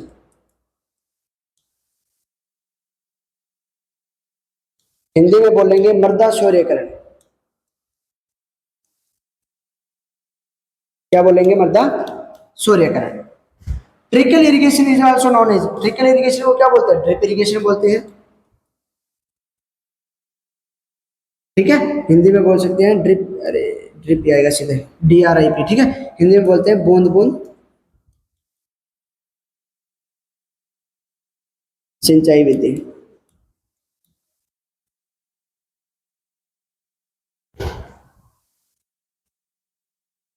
ठीक है, बूंद बूंद सिंचाई विधि या ड्रिप इरिगेशन जो है इसी को बोलते हैं। हालात ऐसे हो रखी है कि बीच में एक बार 10 मिनट रेस्ट करके फिर रिकॉर्ड कर ले तो अच्छा रहेगा, बट चलो कोई ना, तो मैं भी लेट हो रहा हूँ। बट वैसे आज ठीक है, क्योंकि कॉलेज में लेक्चर रिकॉर्ड करता हूँ तो मेरे को ये टेंशन रहती है, हाई बस का टाइम हो गया, बस में जाना है। अभी गांडर में रिकॉर्ड कर रहा हूँ तो यहाँ पे कोई नहीं है कि चलो घर ही तो जाना है, अब तो पास में घर है, कोई दिक्कत नहीं है, तो चल जाता है। वरना वहाँ पे होते तो फिर तो बीच में मेरे को स्टॉप करके एक बार रेस्ट भी करना पड़ता है। हाँ जी, अब आता है आपका for reclamation of wasted soil the most appropriate soil amendment कौन सा होता है, तो अम्लीय मिट्टी के सुधार के लिए किसका उपयोग करते हैं, चुनने का उपयोग करते हैं ना, लाइन। ठीक है, याद रख लेना कि थर्ड ऑप्शन जो चुनना है वो इसका राइट आंसर होगा कि चुनने का प्रयोग करके अपने अम्लीय मृदा का सुधार कर सकते हैं। हाँ जी, नेक्स्ट है tillage operations done after sowing और planting of the crop is called, यानी फसल की बुआई अथवा रोपाई के बाद किए जाने वाले भूपरिष्करण कार्यों को क्या कहते हैं, मेन कल्टीवेशन, क्लीन, इंटरकल्टीवेशन, तो अंतःसस्य क्रियाएं बोलते हैं भी। इंटर कल्टिवेशन ये बोला इसलिए फसल की बुआई के बाद और रोपाई के बाद जो भूपरिक्षण क्रिया की जाती है तो इंटर कल्चर भी बोलते हैं उसको, ठीक है। तो अंतर संचय क्रियाएं हो जाएगी। नेक्स्ट क्वेश्चन है आपका crop water use efficiency is equal to, यानी जल उपयोग फसल जल उपयोग दक्षता वो डैश के बराबर होती है, yield divide by water requirement yield evaporation evapotranspiration या इवेपोट्रांसपायरेशन इल्ड। तो उपज और वाष्पोत्सर्जन, यानी थर्ड ऑप्शन जो इसका राइट आंसर हो जाएगा, ठीक है।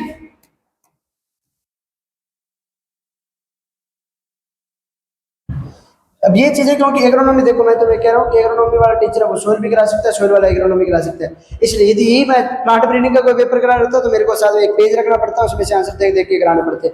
जो मैंने अभी शायद सेकंड ईयर वालों को कराया था, बच्चों ने जिद कर ली कि नहीं सर आप ही करवाओ, ठीक है, मतलब पेपर हमें करवा दो, तो मैंने वो पेपर करवाया ना, तो फिर पेज रखना पड़ता है, ऑब्वियस सी बात है। अब एग्रोनॉमी हो गया, सोइल साइंस हो गई, ये चीजें करवाते हैं तो इनमें तो मेरे को पेपर मतलब कोई चीज की जरूरत नहीं होती कॉपी पेन की। ये थोड़ा बहुत मैं पेपर मतलब एक बार पहले सॉल्यूशन तो करना ही पड़ता है, वो कर लेता हूँ, उसको एक बार देख लेता हूँ। लेकिन यदि वही पे यदि किसी दूसरे सब्जेक्ट का करवाना पड़ता है तो मेरे को पेज रखना पड़ता है, फिर मैं करवाता हूँ। बट ऐसा है कि बच्चों को आंसर देने होते हैं वो कहीं से भी दे दो, ठीक है। तो कंटेंट मिलना चाहिए, मेन चीज वो है। बट इसके अंदर मेरे को दिक्कत नहीं आती है एग्रोनॉमी में तो इतनी ज्यादा। Which of the following weed is of exotic origin, यानी निम्नलिखित में से कौन सा खरपतवार विदेशी मूल का है? तो पार्थेनियम जो गाजर घास होता है वो आपका एक्सोटिक है, तो यह आपका पार्थेनियम स्टेरोफोरस जो है इसका राइट आंसर हो जाएगा। नेक्स्ट आपका the most common method of surface irrigation is, यानी स्थायी सिंचाई की सबसे आम विधि जो है वो कौन सी है? Flooding, search, application, check fishing. तो सबसे कौन सी होती है? क्यारी होती है, जो नॉर्मल चलती है, अपने क्यारी बनाते हैं। अरे एक सेकंड रुकना। Short lived animal which complete their life cycle with in 4 weeks is called, यानी ऐसे वार्षिक पौधे जो अपना जीवन चक्र क्या है 4 सप्ताह के अंदर ही पूर्ण कर लेते हैं, उनको क्या बोलते हैं? विंटर एनिमल्स, एफिमेरियल्स, समर एनिमल्स या मानसून। तो इसको क्या बोलते हैं? एफिमेरियल्स बोलते हैं। ये मैंने कहा था ना क्वेश्चन आएगा, और ये देख लो क्वेश्चन आ भी चुका है। बहुत सारे आप देखो, आपको लोगों को पता लग रहा होगा ना, पेपर सॉल्यूशन करिए कि यार वास्तव में कितने सारे क्वेश्चन रिपीट होते हैं। तो ये कह रहा हूँ कि लगभग मैं सभी सब्जेक्ट के पेपर सॉल्यूशन करा दूंगा, बस आप सभी का प्यार और सपोर्ट बनाए रखना, जितना हो सके उतना सभी वीडियो को जो बच्चे हैं उनको वीडियो ये शेयर कर देना। जितना प्यार और सपोर्ट आप बनाए रखोगे उतनी तरफ से मेरी तरफ से आएगा, ठीक है ना। मैं सारे सब्जेक्ट के करवा दूंगा, बट वो ये कि रिस्पॉन्स ही नहीं मिला तो फिर मैं क्या करूंगा, ठीक है। तो जितने भी आपके जानकार हैं उनको भेज देना ये video. Which of these is a secondary tillage implement, यानी निम्न में से कौन सा द्वितीयक जुताई का उपकरण है? तो अभी मैंने बताया था कि प्लो वाला है, वो तो नहीं होता। तो प्लो वाला ये रहा और ये रहा, ये तो दोनों ऑप्शन ही कटी गए। अब आता है चेसलर और हैरो में से। अभी अपन ने पहले क्वेश्चन पढ़ा था उसमें क्या आंसर लिखा था? हैरो। तो और कुछ देखने की जरूरत नहीं है, हैरो जो है वो आपका सेकेंडरी टिलेज इंप्लीमेंट होता है। हाँ जी, नेक्स्ट क्वेश्चन आता है आपका before sowing of crop 1 to 2 flushes of weeds can be easily controlled by, फसल की बुआई से पहले 1 से 2 बार उगने वाले खरपतवारों पर डैश के द्वारा आसानी से नियंत्रण किया जा सकता है। Blind hoeing, stale seed bed, hand hoeing, hand weeding या फ्लडिंग। तो अपना ने एक चीज पढ़ी है स्टेल सीड बेड, उसके अंदर क्या करते हैं? फसल बुआई से पहले क्या करते हैं? पानी लगा के उस पर पाटा फेर के छोड़ देते हैं ताकि खरपतवार जितने उगने उतने उग जाए, उसके बाद उन खरपतवार को नष्ट करके वहां पे फसल की बुआई करते हैं। तो राइट आंसर क्या हो जाएगा? स्टेल सीड बेड हो जाएगा, ठीक है। नेक्स्ट आता है आपका मिमिक्री वीड ऑफ वीडीज, यानी गेहूं की अनुकृति खरपतवार है canary grass, Bermuda grass, Congress grass और जॉनसन ग्रास। तो जो वीट होता है उसका मिमिक्री वीड जो होता है, वैसे तो क्या होता है आपका गेहूंसा होता है, फेडरिस माइनर, लेकिन यहाँ पे गेहूंसा का नाम ही नहीं है, इसलिए सारी ग्रास दे दी तो ग्रास आ जाएगा। तब आपको कैनरी ग्रास जो होता है उस पर टिक करना होगा कि जो कैनरी ग्रास होता है वो आपका गेहूं की आकृति के समान होता है। एक सेकंड वीडियो को देख लेने तो भी मैं रिस्क नहीं लेता इन चीज़ों में, मेरे को बहुत दिक्कतें आई है पहले। सॉरी।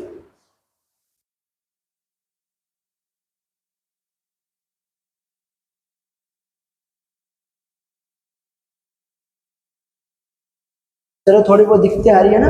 एक तो क्या है, लाइट का आ रहा है, तो लाइट का ये है कि लाइट जल रही है उधर, तो ये पंखों की जो है उसकी रिबनें बन रही होगी। और तो इस पर रिफ्लेक्शन किस चीज़ का आ रहा है, या ये मेरी लाइट लगी हुई इसका रिफ्लेक्शन शो हो रहा होगा, मतलब स्टैंड जो लगा हुआ इसका, उसको स्टैंड के बाहर वो रिंग लाइट है ना, वो जला नहीं रखी क्योंकि वरना तो यहाँ पे शो हो रहा है। चलो छोड़ो, बट चेहरा मतलब ये क्वेश्चन दिख रहे हैं ना अपने से, मतलब चेहरे वगैरह से बाकी लाइट से कोई मतलब नहीं है। In which growth phase in which growth phase plant growth is very slow, यानी पादप वृद्धि विकास के किस चरण में पौधे की वृद्धि बहुत धीमी होती है। एक तो फर्स्ट स्टेज पूछा जाए तो अपने लिखते हैं लेग फेज। जब मान पूछा जाए कि ग्रोथ जो है वो सबसे कम होती है, फिर आपकी लॉग फेज आती है, लॉग फेज, ठीक है, यानी सेकंड ऑप्शन इसका राइट आंसर होगा। और फर्स्ट फेज पूछा जाए फिर अपने लेग पे टिक करते हैं, और जब धीमी का पूछा जाए फिर लॉग फेज आएगा। हाँ जी, ये हो गया आपके पेपर। अब आता है 24-25, यानी पिछले साल। अभी आपका 25-26 सेशन चल रहा है, पिछले साल जो पेपर हुआ वो। अब ये कौन सा न्यू ड्यू, यानी जो आपके सीनियर्स है उनकी बैक आई है उनका है, तो उनकी जो मिड टर्म चलती थी उनका 40-10 है। जो आपके जस्ट सीनियर है उनके तो पेपर वही था, वो तो अगला पेपर, उससे लास्ट वाला पेपर मैंने वही रखा हुआ है, ठीक है। तो ये वो आपका जो आपके स्टूडेंट जो आपके सुपर सीनियर है उनके बैक का पेपर, ये थोड़ा सा लेंथी आया पेपर, इसमें मतलब क्वेश्चन जो है वो अजीब से आया, बाकी पेपर जो पिछले साल आया था वो इजी आया था, ठीक है। पहला आता है आपका the term agriculture is derived from the Latin word ager and agri, ager और agri meaning dash and dash, meaning dash, क्या है मतलब ये? अरे यार सीधी सी बात पूछ रहा है ये एग्रीकल्चर का, अपने इसमें कंफ्यूजन होना ही नहीं है। एग्रीकल्चर का पूछा भी कौन सी भाषा का शब्द है, तो कौन सी भाषा का है? लैटिन भाषा का। लैटिन के भी कौन से दो शब्दों से मिलकर बना हुआ है? एगर प्लस कल्चर,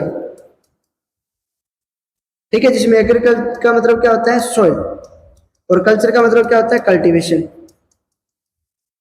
ठीक है। तो सोइल जो पे जो कल्टीवेशन की जाती है उसको एग्रीकल्चर बोल देते हैं। और एक होता है आपका एग्रोनॉमी, ये शायद मैंने करवा दिया, ये अगले पेपर में होगा। एग्रोनॉमी है वो आपका ग्रीक भाषा के शब्दों से मिलकर बना है, कौन से? एग्रोस और नोमोस, जिसमें एग्रोस का अर्थ क्या होता है? फील्ड, और नोमोस का अर्थ क्या होता है? मैनेज्ड, यानी जब फील्ड को मैनेज किया जाता है वो आपका एग्रोनॉमी होता है, सॉइल पे जो कल्टीवेशन की जाती है वो एग्रीकल्चर होती है। ये इसने इसका अंदर आपको एग्रीकल्चर का पूछा था, और अगले पेपर में शायद एग्रोनॉमी का आ जाएगा। हाँ जी, नेक्स्ट क्वेश्चन आपका, the word tillage is dash of soil with tools and implements to result in good tilth for better germination and growth of the crop, यानी जुताई शब्द का मतलब औजार एवं उपकरण द्वारा भूमि को डैश सुधार, जिसका फसल का अंकुरण एवं वृद्धि अच्छी हो। तो टिलेज का मतलब क्या होता है? मैकेनिकल मैनिपुलेशन ही तो होता है। एक सेकेंड, यही लिख देता हूं मेरे को, यहाँ लिखो यांत्रिक, इसलिए क्वेश्चन पूछना था। जुताई शब्द का अर्थ मतलब औजार एवं उपकरण द्वारा भूमि को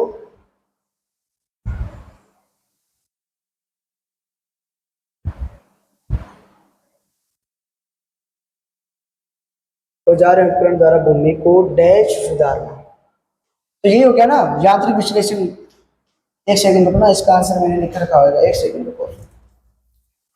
यांत्रिक विश्लेषण तो नहीं होना चाहिए, हाँ सॉरी, यांत्रिक हेरफेरी है। मैं सोच रहा हूँ भूपरिष्करण तो नहीं आ सकता, हेरफेर आ सकता है, क्योंकि हेरफेरी करते हैं। टिलेज का मतलब क्या होगा? मिट्टी को पलटना उल्टना, उल्टना पलटना के अंदर तो ये होता है, ठीक है। तो यांत्रिक हेरफेर, हेरफेर का मतलब वही, क्योंकि इस क्वेश्चन में कंफ्यूजन है क्योंकि ये क्वेश्चन आपके पहले आया हुआ है, उसमें क्या है? यांत्रिक हेरफेर तो पहले दे दिया, बाद में पूछा था उसमें अपन टिलेज लिखना था, यहाँ पे टिलेज इसने लिख के दे दिया, यांत्रिक हेरफेर लिखना था, यानी मैकेनिकल मैनिपुलेशन।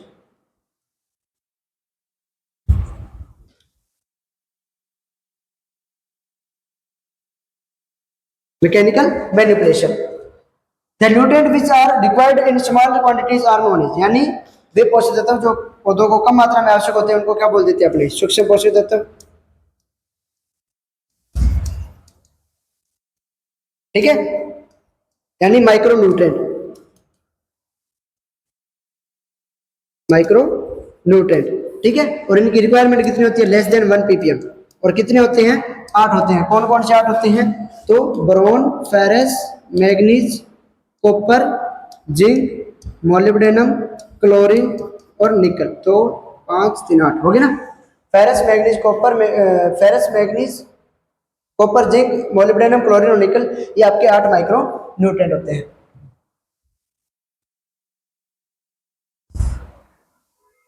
हाँ जी, नेक्स्ट आता है आपका the adverse effect of excess nitrogen on plant cause dash and dash, यानी पौधे में अधिक नाइट्रोजन से क्या होगा?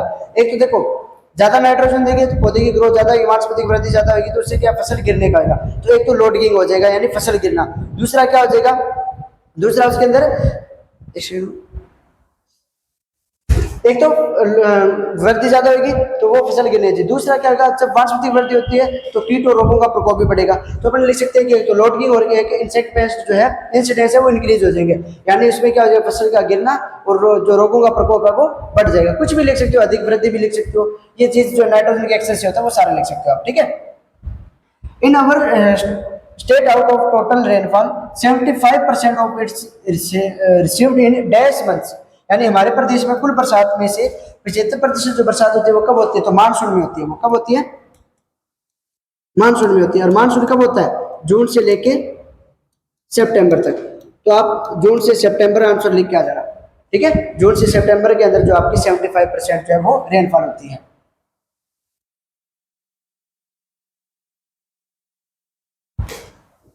इन wheat dash is most important moisture sensitive stage, तो कौन सी होती है, सीआरआई तो होती है, क्राउन रूट इनिटेशन, या आपने बोल सकते हैं सिर जड़ निकलना।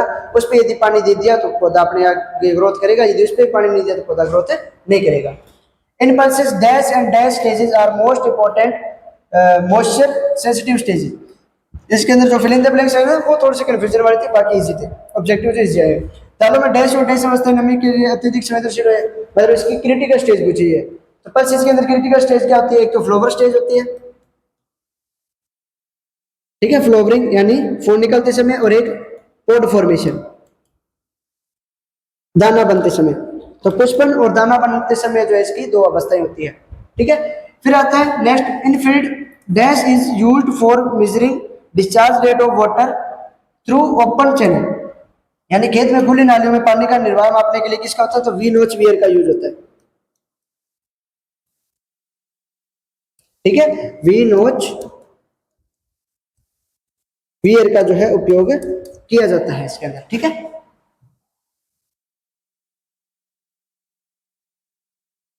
फिर आता है अंडर सेजेस category of wheat dash and dash are two most important weeds, यानी सेजेस वर्ग के खरपतवारों में डैश एवं डैश प्रमुख खरपतवार है। ये मेरे को क्वेश्चन नहीं आता भाई, ये छोड़ देना, मैं पहले ही कह रहा हूँ, क्योंकि ये अजीब से क्वेश्चन दिखा है। सेजेस गांठ वाले खरपतवार, गांठ वाले के अंदर तो सारे आएंगे यार, ये थोड़ा सा आप देख लेना भाई, इस क्वेश्चन को मैं छुड़वा रहा हूँ, जो नहीं आता तो नहीं आता, स्पष्ट बोलते हैं। Dash is world's worst and most problematic weed, यानी दुनिया का सबसे खराब और समस्याग्रस्त खरपतवार कौन जो है वो आपकी जलकुंभी है, यानी वाटर हाइसिंथ,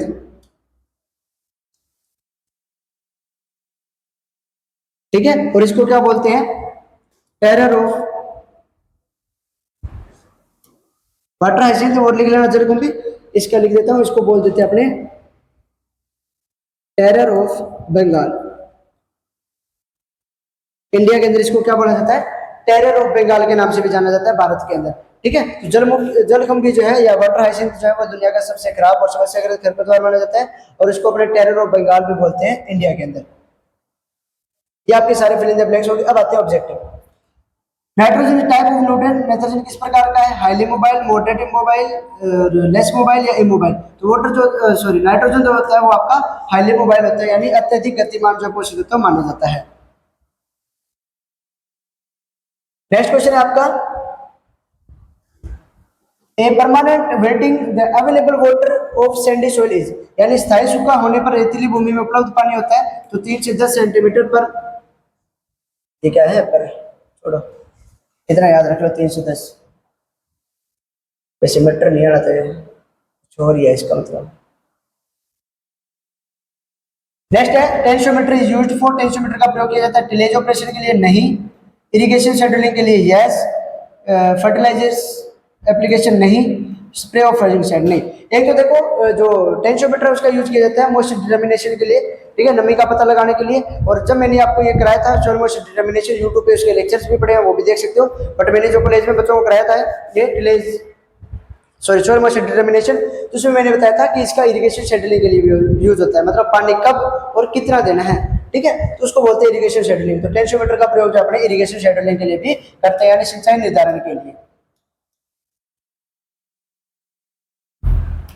हाँ जी, नेक्स्ट क्वेश्चन है, in cereal crops following two stages are moisture sensitive stages, यानी दाने वाली फसलों में निम्न दो अवस्थाएं नमी से संवेदनशील होती है, germination and two leaf stage, knee high knee high and four leaf stage, panicle initiation और फ्लोवरिंग। ये राइट आंसर हो जाएगा आपका थर्ड, सिट्टा निकलना और फूल आना। किसके अंदर होता है ये? सीरियल्स के अंदर, ठीक है, पेनिकल इरिटेशन, ठीक है, और फ्लोवरिंग स्टेज होती है वो इसकी मानी जाती है। हाँ जी, 2,4-D is used for control of, 2,4-D जो उसका किसके लिए उपयोग करते हैं? तो छोटी पत्ती वाले खरपतवार जो होते हैं यानी ब्रॉड लीफ वीड्स होते हैं उसके लिए अपने 2,4-D का उपयोग किया जाता है। तो ब्रॉड लीफ वीड्स हो गई या जो छोटी पत्ती वाले खरपतवार उनके लिए अपने यूज किसका करते हैं? 2,4-D का यूज करते हैं।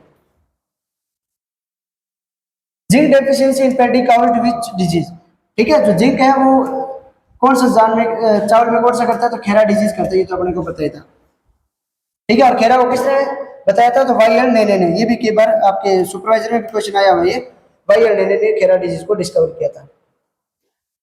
फिर है which of the following is non selective herbicide, निम्न में से कौन सा नॉन सिलेक्टिव है? जो ये तो पहले भी क्वेश्चन आ रखा है, फ्लूक्लोरेनिल, एट्राजिन, पैराक्वाड, पेंडिमेथानिन। तो ये आपका पैराक्वाड जो एराक्वाड जो होते हैं वो नॉन सिलेक्टिव होते हैं, मतलब जो भी आ गया उसको रगड़ देते हैं। फिर क्वेश्चन है आपका, DAP contains following nutrients, 40% B25, 18% nitrogen. सही है, पहला ऑप्शन इसका राइट आंसर हो जाएगा। डीएपी में क्या होता है आपका? 18% डीएपी में हाँ 40% फास्फोरस होता है, 18% नाइट्रोजन होती है। ये दूसरा तो इसका अपोजिट है, ये गलत है। फिर आईसीआर इज लोकेटेड है, आईसीआर कहाँ पे स्थित है? तो न्यू दिल्ली के अंदर है। ये भी क्वेश्चन रिपीट हुआ है, ये भी क्वेश्चन रिपीट हुआ है। Drip irrigation is also known as, पहले वो फिल इन द ब्लैंक्स में आया हुआ था, अब यहाँ पे ऑब्जेक्टिव में आ गया। ट्रिकल इरिगेशन, लिपा लेपा और स्प्रिंकलर या नन ऑफ दिस। तो ट्रिकल को क्या बोल देते हैं अपने? ड्रिप इरिगेशन ही तो बोलते हैं। ये लो जी, ये आपके थे इतनी देर के पहले वाले पेपर। अब जो पेपर है वो जस्ट प्रीवियस ईयर का है, ठीक है ना, मतलब जो आपका पिछले साल जो आपके जो जस्ट सीनियर है उनके जो पेपर आया था वो है। एक सेकंड, ये फुल डाटा कैसे होता है? ये तो आ रही है ना वीडियो, अरे मेरा भाई, ठीक है। वैसे ना इसकी थोड़ी सी वो दिख रही होगी लाइट ब्राइटनेस आपको कम, वो मैंने कर रखी है, इसकी बहुत सारी ब्राइटनेस होती है, बट फिर मेरा चेहरा काला हो जाएगा ना, क्योंकि इसकी रिफ्लेक्शन आएगा, इसलिए चेहरा नहीं काला करना, जो रियल है वो दिखाना जरूरी है, ठीक है। मजाक कर रहा हूँ, तो लाइट इसलिए कम कर रखी है, वरना ये फिर पूरा ही क्या सेटअप सेट नहीं बैठता। वैसे अपने इसको कर देंगे, एडिट होगी ना वीडियो, तो इसको जो लेटर्स लिखे हुए थोड़े से डार्क हो जाएंगे। अब ये जस्ट प्रीवियस ईयर का, यानी वेरी न्यू लिखा ना 2024-25 का, फंडामेंटल्स ऑफ एग्रोनॉमी, एग्रोन 111 2+1 का आपका कोर्स होता है। 10 और 30 मतलब 30 नंबर की आपकी थ्योरी होती है, 10 नंबर की आपका ए पार्ट आता है, जिसमें 10 आपके फिल इन द ब्लैंक्स और 10 आपके ऑब्जेक्टिव। अब देखते जाना कितने रिपीट क्वेश्चन हो रहे हैं, पहले वाले पेपरों में भी रिपीट हुए, इसमें भी रिपीट हुए मिल जाएंगे आपको। हाँ जी, horse hoeing husbandry technique was introduced by, यानी हॉर्स होइंग हस्बेंड्री टेक्निक और डेज की तरह जिस बंदे ने पहले वाले पेपर कर रखे होगा उसको तो जाते ही पहले ये दिखाओगे यार ये ले, पहला ही क्वेश्चन रिपीट हो गया, पहले ही सही हो जाता है, फिर अपने आप दिमाग सेट हो जाता है। तो इसका क्या आता है? जेंथ्रो टूल, ठीक है। क्या राइट आंसर हो जाएगा इसका? जेंथ्रो टूल हो जाएगा।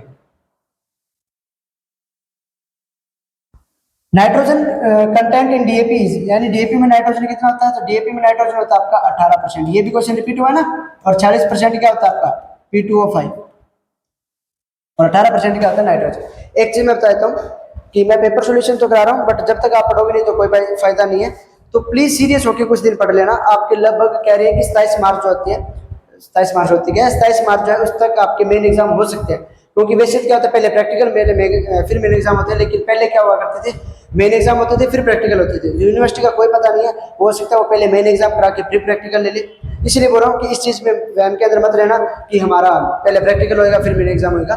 तो अपनी तैयारी है वो इसीलिए अभी से स्टार्ट कर देना, कुछ दिन ये सेकंड थर्ड ऑप्शन जो होते हैं इनको छोड़ देना, ठीक है ना। वैसे देखो मैं रिलेशनशिप के खिलाफ नहीं हूँ, ऐसा नहीं है कि मैं रिलेशनशिप को प्रमोट भी करता हूँ, ना ऐसा है कि मैं रिलेशनशिप के खिलाफ हूँ। हाँ, यदि आपको अच्छा, लड़कियों के लिए है कि अच्छा बंदा मिल रहा है तो उसके साथ रखो आप, लड़कों के लिए कि यदि आपको अच्छी लड़की मिल रही है तो उसके साथ आप रिलेशनशिप रखो, लेकिन उसकी लिमिट्स होनी चाहिए, ठीक है ना। रिलेशनशिप जो चीज़ है उसके अंदर लिमिट्स होनी सबसे ज़्यादा जरूरी है। अपने आज के टाइम में क्या चलता है, चल यार तेरे साथ भी है, उसको खर्चा पाने के लिए उसके साथ 2-3 ऑप्शन बना लेते हैं, फिर वो रिलेशनशिप के नाम पे क्या हो जाता है, एक बहुत बड़ी गड़बड़ हो जाती है। इसलिए बोल रहा हूँ इस पर चीज में अपने कायम रहना। तो मैं एक छोटी सी स्टोरी के माध्यम से चीज को बता सकता हूँ, 1 मिनट की है। कि एक बार क्या होता है, एक लड़की जाती है एक बाबा जी के पास हाथ दिखाने के लिए कि बाबा जी मेरे को मतलब लाइफ के अंदर कभी सच्चा बंदा नहीं मिला। तो उन्होंने कहा कि तेरी परीक्षा लेता हूँ। तो उन्होंने क्या कहा कि साइड जो साइड है में एक बाग लगा हुआ है, बागान सॉरी बागान है, उद्यान है छोटा सा। तो उसके अंदर फूल लगे हुए हैं, तो तू उसके अंदर जा और एक अच्छा सा फूल तोड़ के ला। तो वो उस बाग के उसके अंदर जाते हैं, उद्यान के अंदर जाते हैं, उसको एक सुंदर सा फूल मिल जाता है। वो उसको तोड़ने लगती है। फिर वो सोचती है कि यार इसको क्यों तोड़ू, आगे जाके क्या पता और ही अच्छा फूल मिल जाए। तो वो उस फूल को नहीं तोड़ती है, आगे चली जाती है। ठीक है, लास्ट में जाती है तो उसको सारे किसी की पंखुड़ियां टूटी होती है, कोई फूल पे कुछ ही हो जाता है, कुछ खराब से होते हैं। तो फिर वो सोचती है कि यार इससे अच्छा वो फूल तोड़ लेती हूँ, ये तो सारे खराब है। जब वो वापस आती है तब तक वो उस फूल को कोई और तोड़ चुका होता है। फिर वो वापस बाबा जी के पास आती है, वो कहती है कि मेरे को जाते एक फूल मिला था, बट मैंने सोचा आगे कोई और अच्छा फूल होगा। तो उस चक्कर में वापस चली गई, वापस आके देखा तो वो किसी ने फूल तोड़ लिया था। तो उन्होंने एक ही बात कही कि बेटा रियल लाइफ के अंदर भी यही चीज होती है, अपने को जो अच्छा बंदा मिलता है उसको अपने छोड़ चुके होते हैं कि यार इससे और बेहतर मिल सकता है, और बेहतर के प्रयास के अंदर उस बेहतरीन इंसान को भी खो चुके होते हैं। इसलिए लाइफ के अंदर यदि आपको अच्छा पार्टनर मिल रहा है तो उसके साथ अपनी बॉन्डिंग बना के रखो, उसके साथ रखो। मैं कभी ये नहीं बोलता कि रिलेशनशिप गलत चीज है, ना कभी ये कहता कि रिलेशनशिप में आओ, बट यदि आपको ट्रू फ्रेंडशिप हो रही है आपकी तो उसके साथ करो। ठीक है ना, इसलिए बोल रहा हूँ कि पेपरों के टाइम के अंदर वो बंदा सपोर्ट भी करेगा। 2-3 ऑप्शन रखे होंगे तो उसके साथ 2-3 घंटे तो ऐसे खराब चलेगी, फिर पढ़ कर पाओगे। इसलिए तो थोड़ा सा इस चीज को सीरियस होकर इस चीज पे काम करो। ये आपकी डिग्री जो है वो आपको मिलनी है, ऐसा नहीं है कि उसकी डिग्री पे उसका इफेक्ट आ जाएगा, आप पे ही इफेक्ट आएगा।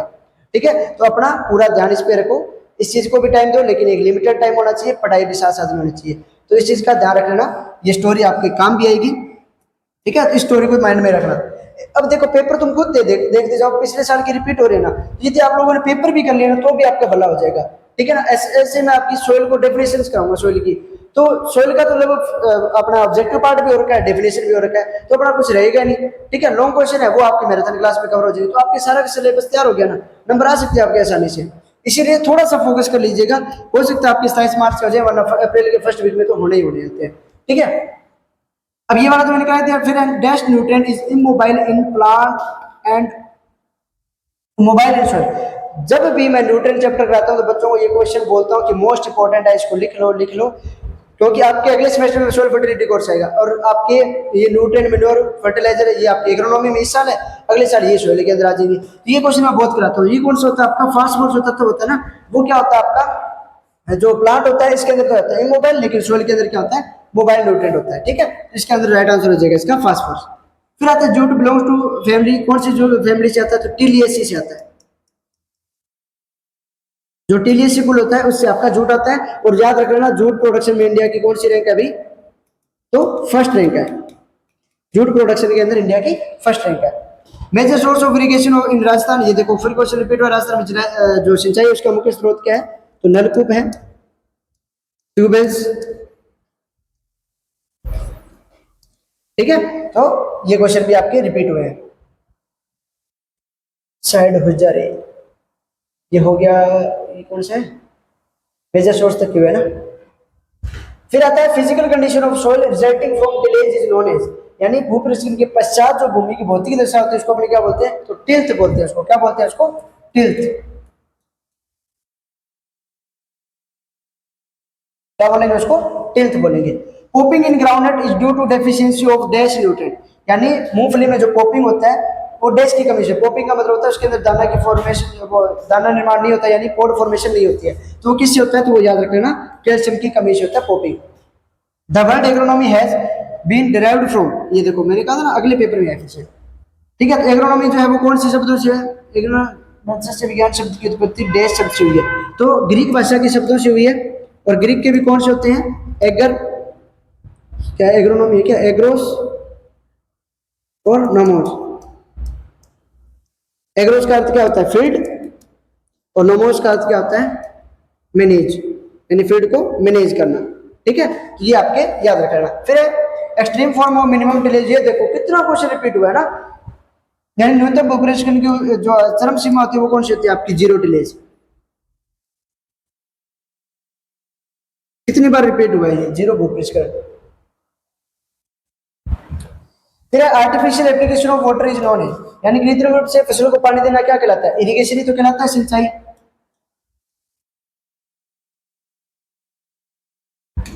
देखो आपके सीनियर्स के इतने इजी पेपर आए हैं, फिर भी उनके नंबर देख लेना कितने कम कम आए, कि तो बैग लेके बैठे हुए, इतने इजी पेपरों में बैग लेके बैठे हुए तो पार पड़ गई। ये देखो फिर रिपीट हुए, अभी तुम्हारे साथ मैंने सामने कितने क्वेश्चन गए, कितने इसी पेपर के अंदर रिपीट हुए। Colour tag of breeder seed, ये फिर रिपीट हुआ, कितना कौन सा होता है, गोल्डन येलो तो होता है। इसलिए बोल रहा हूँ कि पेपर बहुत रिपीट होंगे, बस इनको करते जाना, अच्छे से नोट करके डट लेना। नॉन सिलेक्टिव हेर्बिसाइड ये फिर रिपीट हुआ है। नॉन सिलेक्टिव कौन सा होता है आपका, पैराक्वाट होता है, तो राइट आंसर हो जाएगा आपका सेकंड ऑप्शन कि जो पैराक्वाट होता है वो आपका नॉन सिलेक्टिव होता है। मैं कह रहा हूँ अभी से इनको लिख के रख लेना, और अभी एक बार दो बार रीडिंग कर लेना। जब पेपर के टाइम पढ़ोगे तो आपको, क्योंकि दो बार पहले पढ़ा हुआ है तो याद भी हो जाएगा, एक यूट्यूब से लिख रहे हो उस टाइम भी याद हो रहा है, तो टोटल आपके पेपर से पहले कितनी बार याद होगी, 3 बार याद होगी। जब पेपर से पहले जाओगे तो 10 मिनट में आपके सारे याद हो जाएंगे, और यदि आप पेपर से पहले देखने लगोगे फिर आपके सारा गोल हो जाएगा। इसीलिए कह रहा हूँ कि पेपर से पहले इनको लिख के याद कर लेना अच्छे से, ताकि आपकी याद हो जाए। फिर आता है आपका सेकेंडरी मैक्रोन्यूट्रिएंट, द्वितीयक वनस्पति। तो प्राइमरी जो होते हैं वो कौन से होते हैं आपके, एनपीके। सेकेंडरी कौन से होते हैं, कैल्शियम, मैग्नीशियम और सल्फर। तो नाइट्रोजन नहीं होता, फॉस्फोरस नहीं होता, ये तो प्राइमरी होते हैं। कैल्शियम ये होता है, आयरन नहीं होता, ये तो माइक्रो होता है, और ये प्राइमरी होता है, ये भी प्राइमरी होता है। सेकेंडरी कौन सा है आपका, कैल्शियम है। तो राइट आंसर हो जाएगा थर्ड ऑप्शन। मेरी आदत है मैं सारी चीजें समझा के चलता हूँ ताकि बच्चे को कोई डाउट रहे ना। हाँ जी, a cropland weed incapable of surviving in a wide commodity is known as, यानी एक फसल भूमि खरपतवार जो कि जंगली समुदाय में जीवित रहने में असक्षम है। असक्षम वाला कौन सा था आपका, ओब्लिगेट था, ये अपनों ने पहले भी पढ़ा था। ओब्लिगेट वीट होता है वो क्या होता है आपका, जंगली समुदाय में असक्षम होता है। ये क्वेश्चन भी रिपीट हुआ है, तुम खुद देखते जाओ कि कितने क्वेश्चन रिपीट हो रहे हैं, मेरे को मत कहो।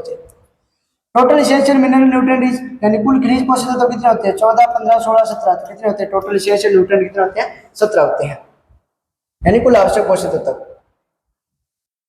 फॉलाप्लाइट of sugar cane is due to, तो किससे होती है, मैग्नीज से होती है, कैल्शियम से नहीं, मैग्नीशियम से नहीं, मैग्नीज से होती है। चलिए राइट आंसर हो जाएगा आपका मैग्नीज। फॉलाप्लाइट किससे होती है आपकी, मैग्नीज से होती है। ये देखो ये क्वेश्चन रिपीट हुआ है। फिर Rajasthan divided into dash agroclimatic Jones, Rajasthan को कितने एग्रोक्लाइमेटिक जोन्स में बांटा गया है, तो 10 में। नेक्स्ट क्वेश्चन है आपका which of the following is a oil seed crops, यानी निम्न में से, अच्छा आगे देखो मेंशन किया गया रबी क्रॉप, क्योंकि ऑयल सीड ये चारों तीनों ही है, ये तो है नहीं ऑयल सीड, इसको तो काट ही दो। ये तीन बच गए, तीनों में से ऑयल सीड कुछ है, और आगे क्या मेंशन कर दिया, रबी क्रॉप, यानी रबी की कौन सी है। तो देखो रबी की एक ही होती है आपकी ये, ठीक है, मस्टर्ड तो होती है रबी के अंदर, बाकी तो रबी की है ही नहीं। तो राइट आंसर हो जाएगा आपका थर्ड ऑप्शन, सरसों। नेक्स्ट क्वेश्चन है short lived animals which complete their life cycle in 1 month are called, यानी वे वार्षिक पौधे जो अपना जीवन चक्र 1 महीने में पूर्ण कर लेते हैं उसको क्या बोलते हैं भाई, एफिमेरल्स बोलते हैं। ये क्वेश्चन फिर रिपीट हुआ है, खुद देखो यार, बार बार तो क्या चीज कहना है ना, बहुत रिपीट होते हैं, बस थोड़ा सा ना इनको सीरियस होकर पढ़ लेना। Element which provide basic structure to plants, ये क्वेश्चन फिर रिपीट हुआ है, यानी पौधे को आधार को संरचना प्रदान कौन करता है, नाइट्रोजन नहीं, फास्फोरस नहीं, पोटेशियम नहीं, कार्बन करता है। राइट आंसर हो जाएगा आपका फोर्थ ऑप्शन की कार्बन जो है वो प्रोवाइड करवाता है। ये देखो ये आपके थे 6 पेपर, 6 पेपर थे। थंबनेल के अंदर 5 ईयर पेपर सॉल्यूशन लिखा, लेकिन टोटल उन्होंने 6 पेपर किए हैं, ठीक है। तो अब देखो 2 पेपर थे वो थे आपके 30-30 क्वेश्चन वाले, ये टोटल कितने हो गए 60 क्वेश्चन। इसके अलावा 4 पेपर जो है वो आपके कितने हैं 20 वाले, ये कितने हो गए 80, तो टोटल आपके 140 क्वेश्चन हो गए एग्रोनॉमी के तैयार। और मैं कह रहा हूँ ये 140 क्वेश्चन आपके एग्रोनॉमी की तैयार नहीं, आपकी कंपटीशन के लिए भी तैयार होगी।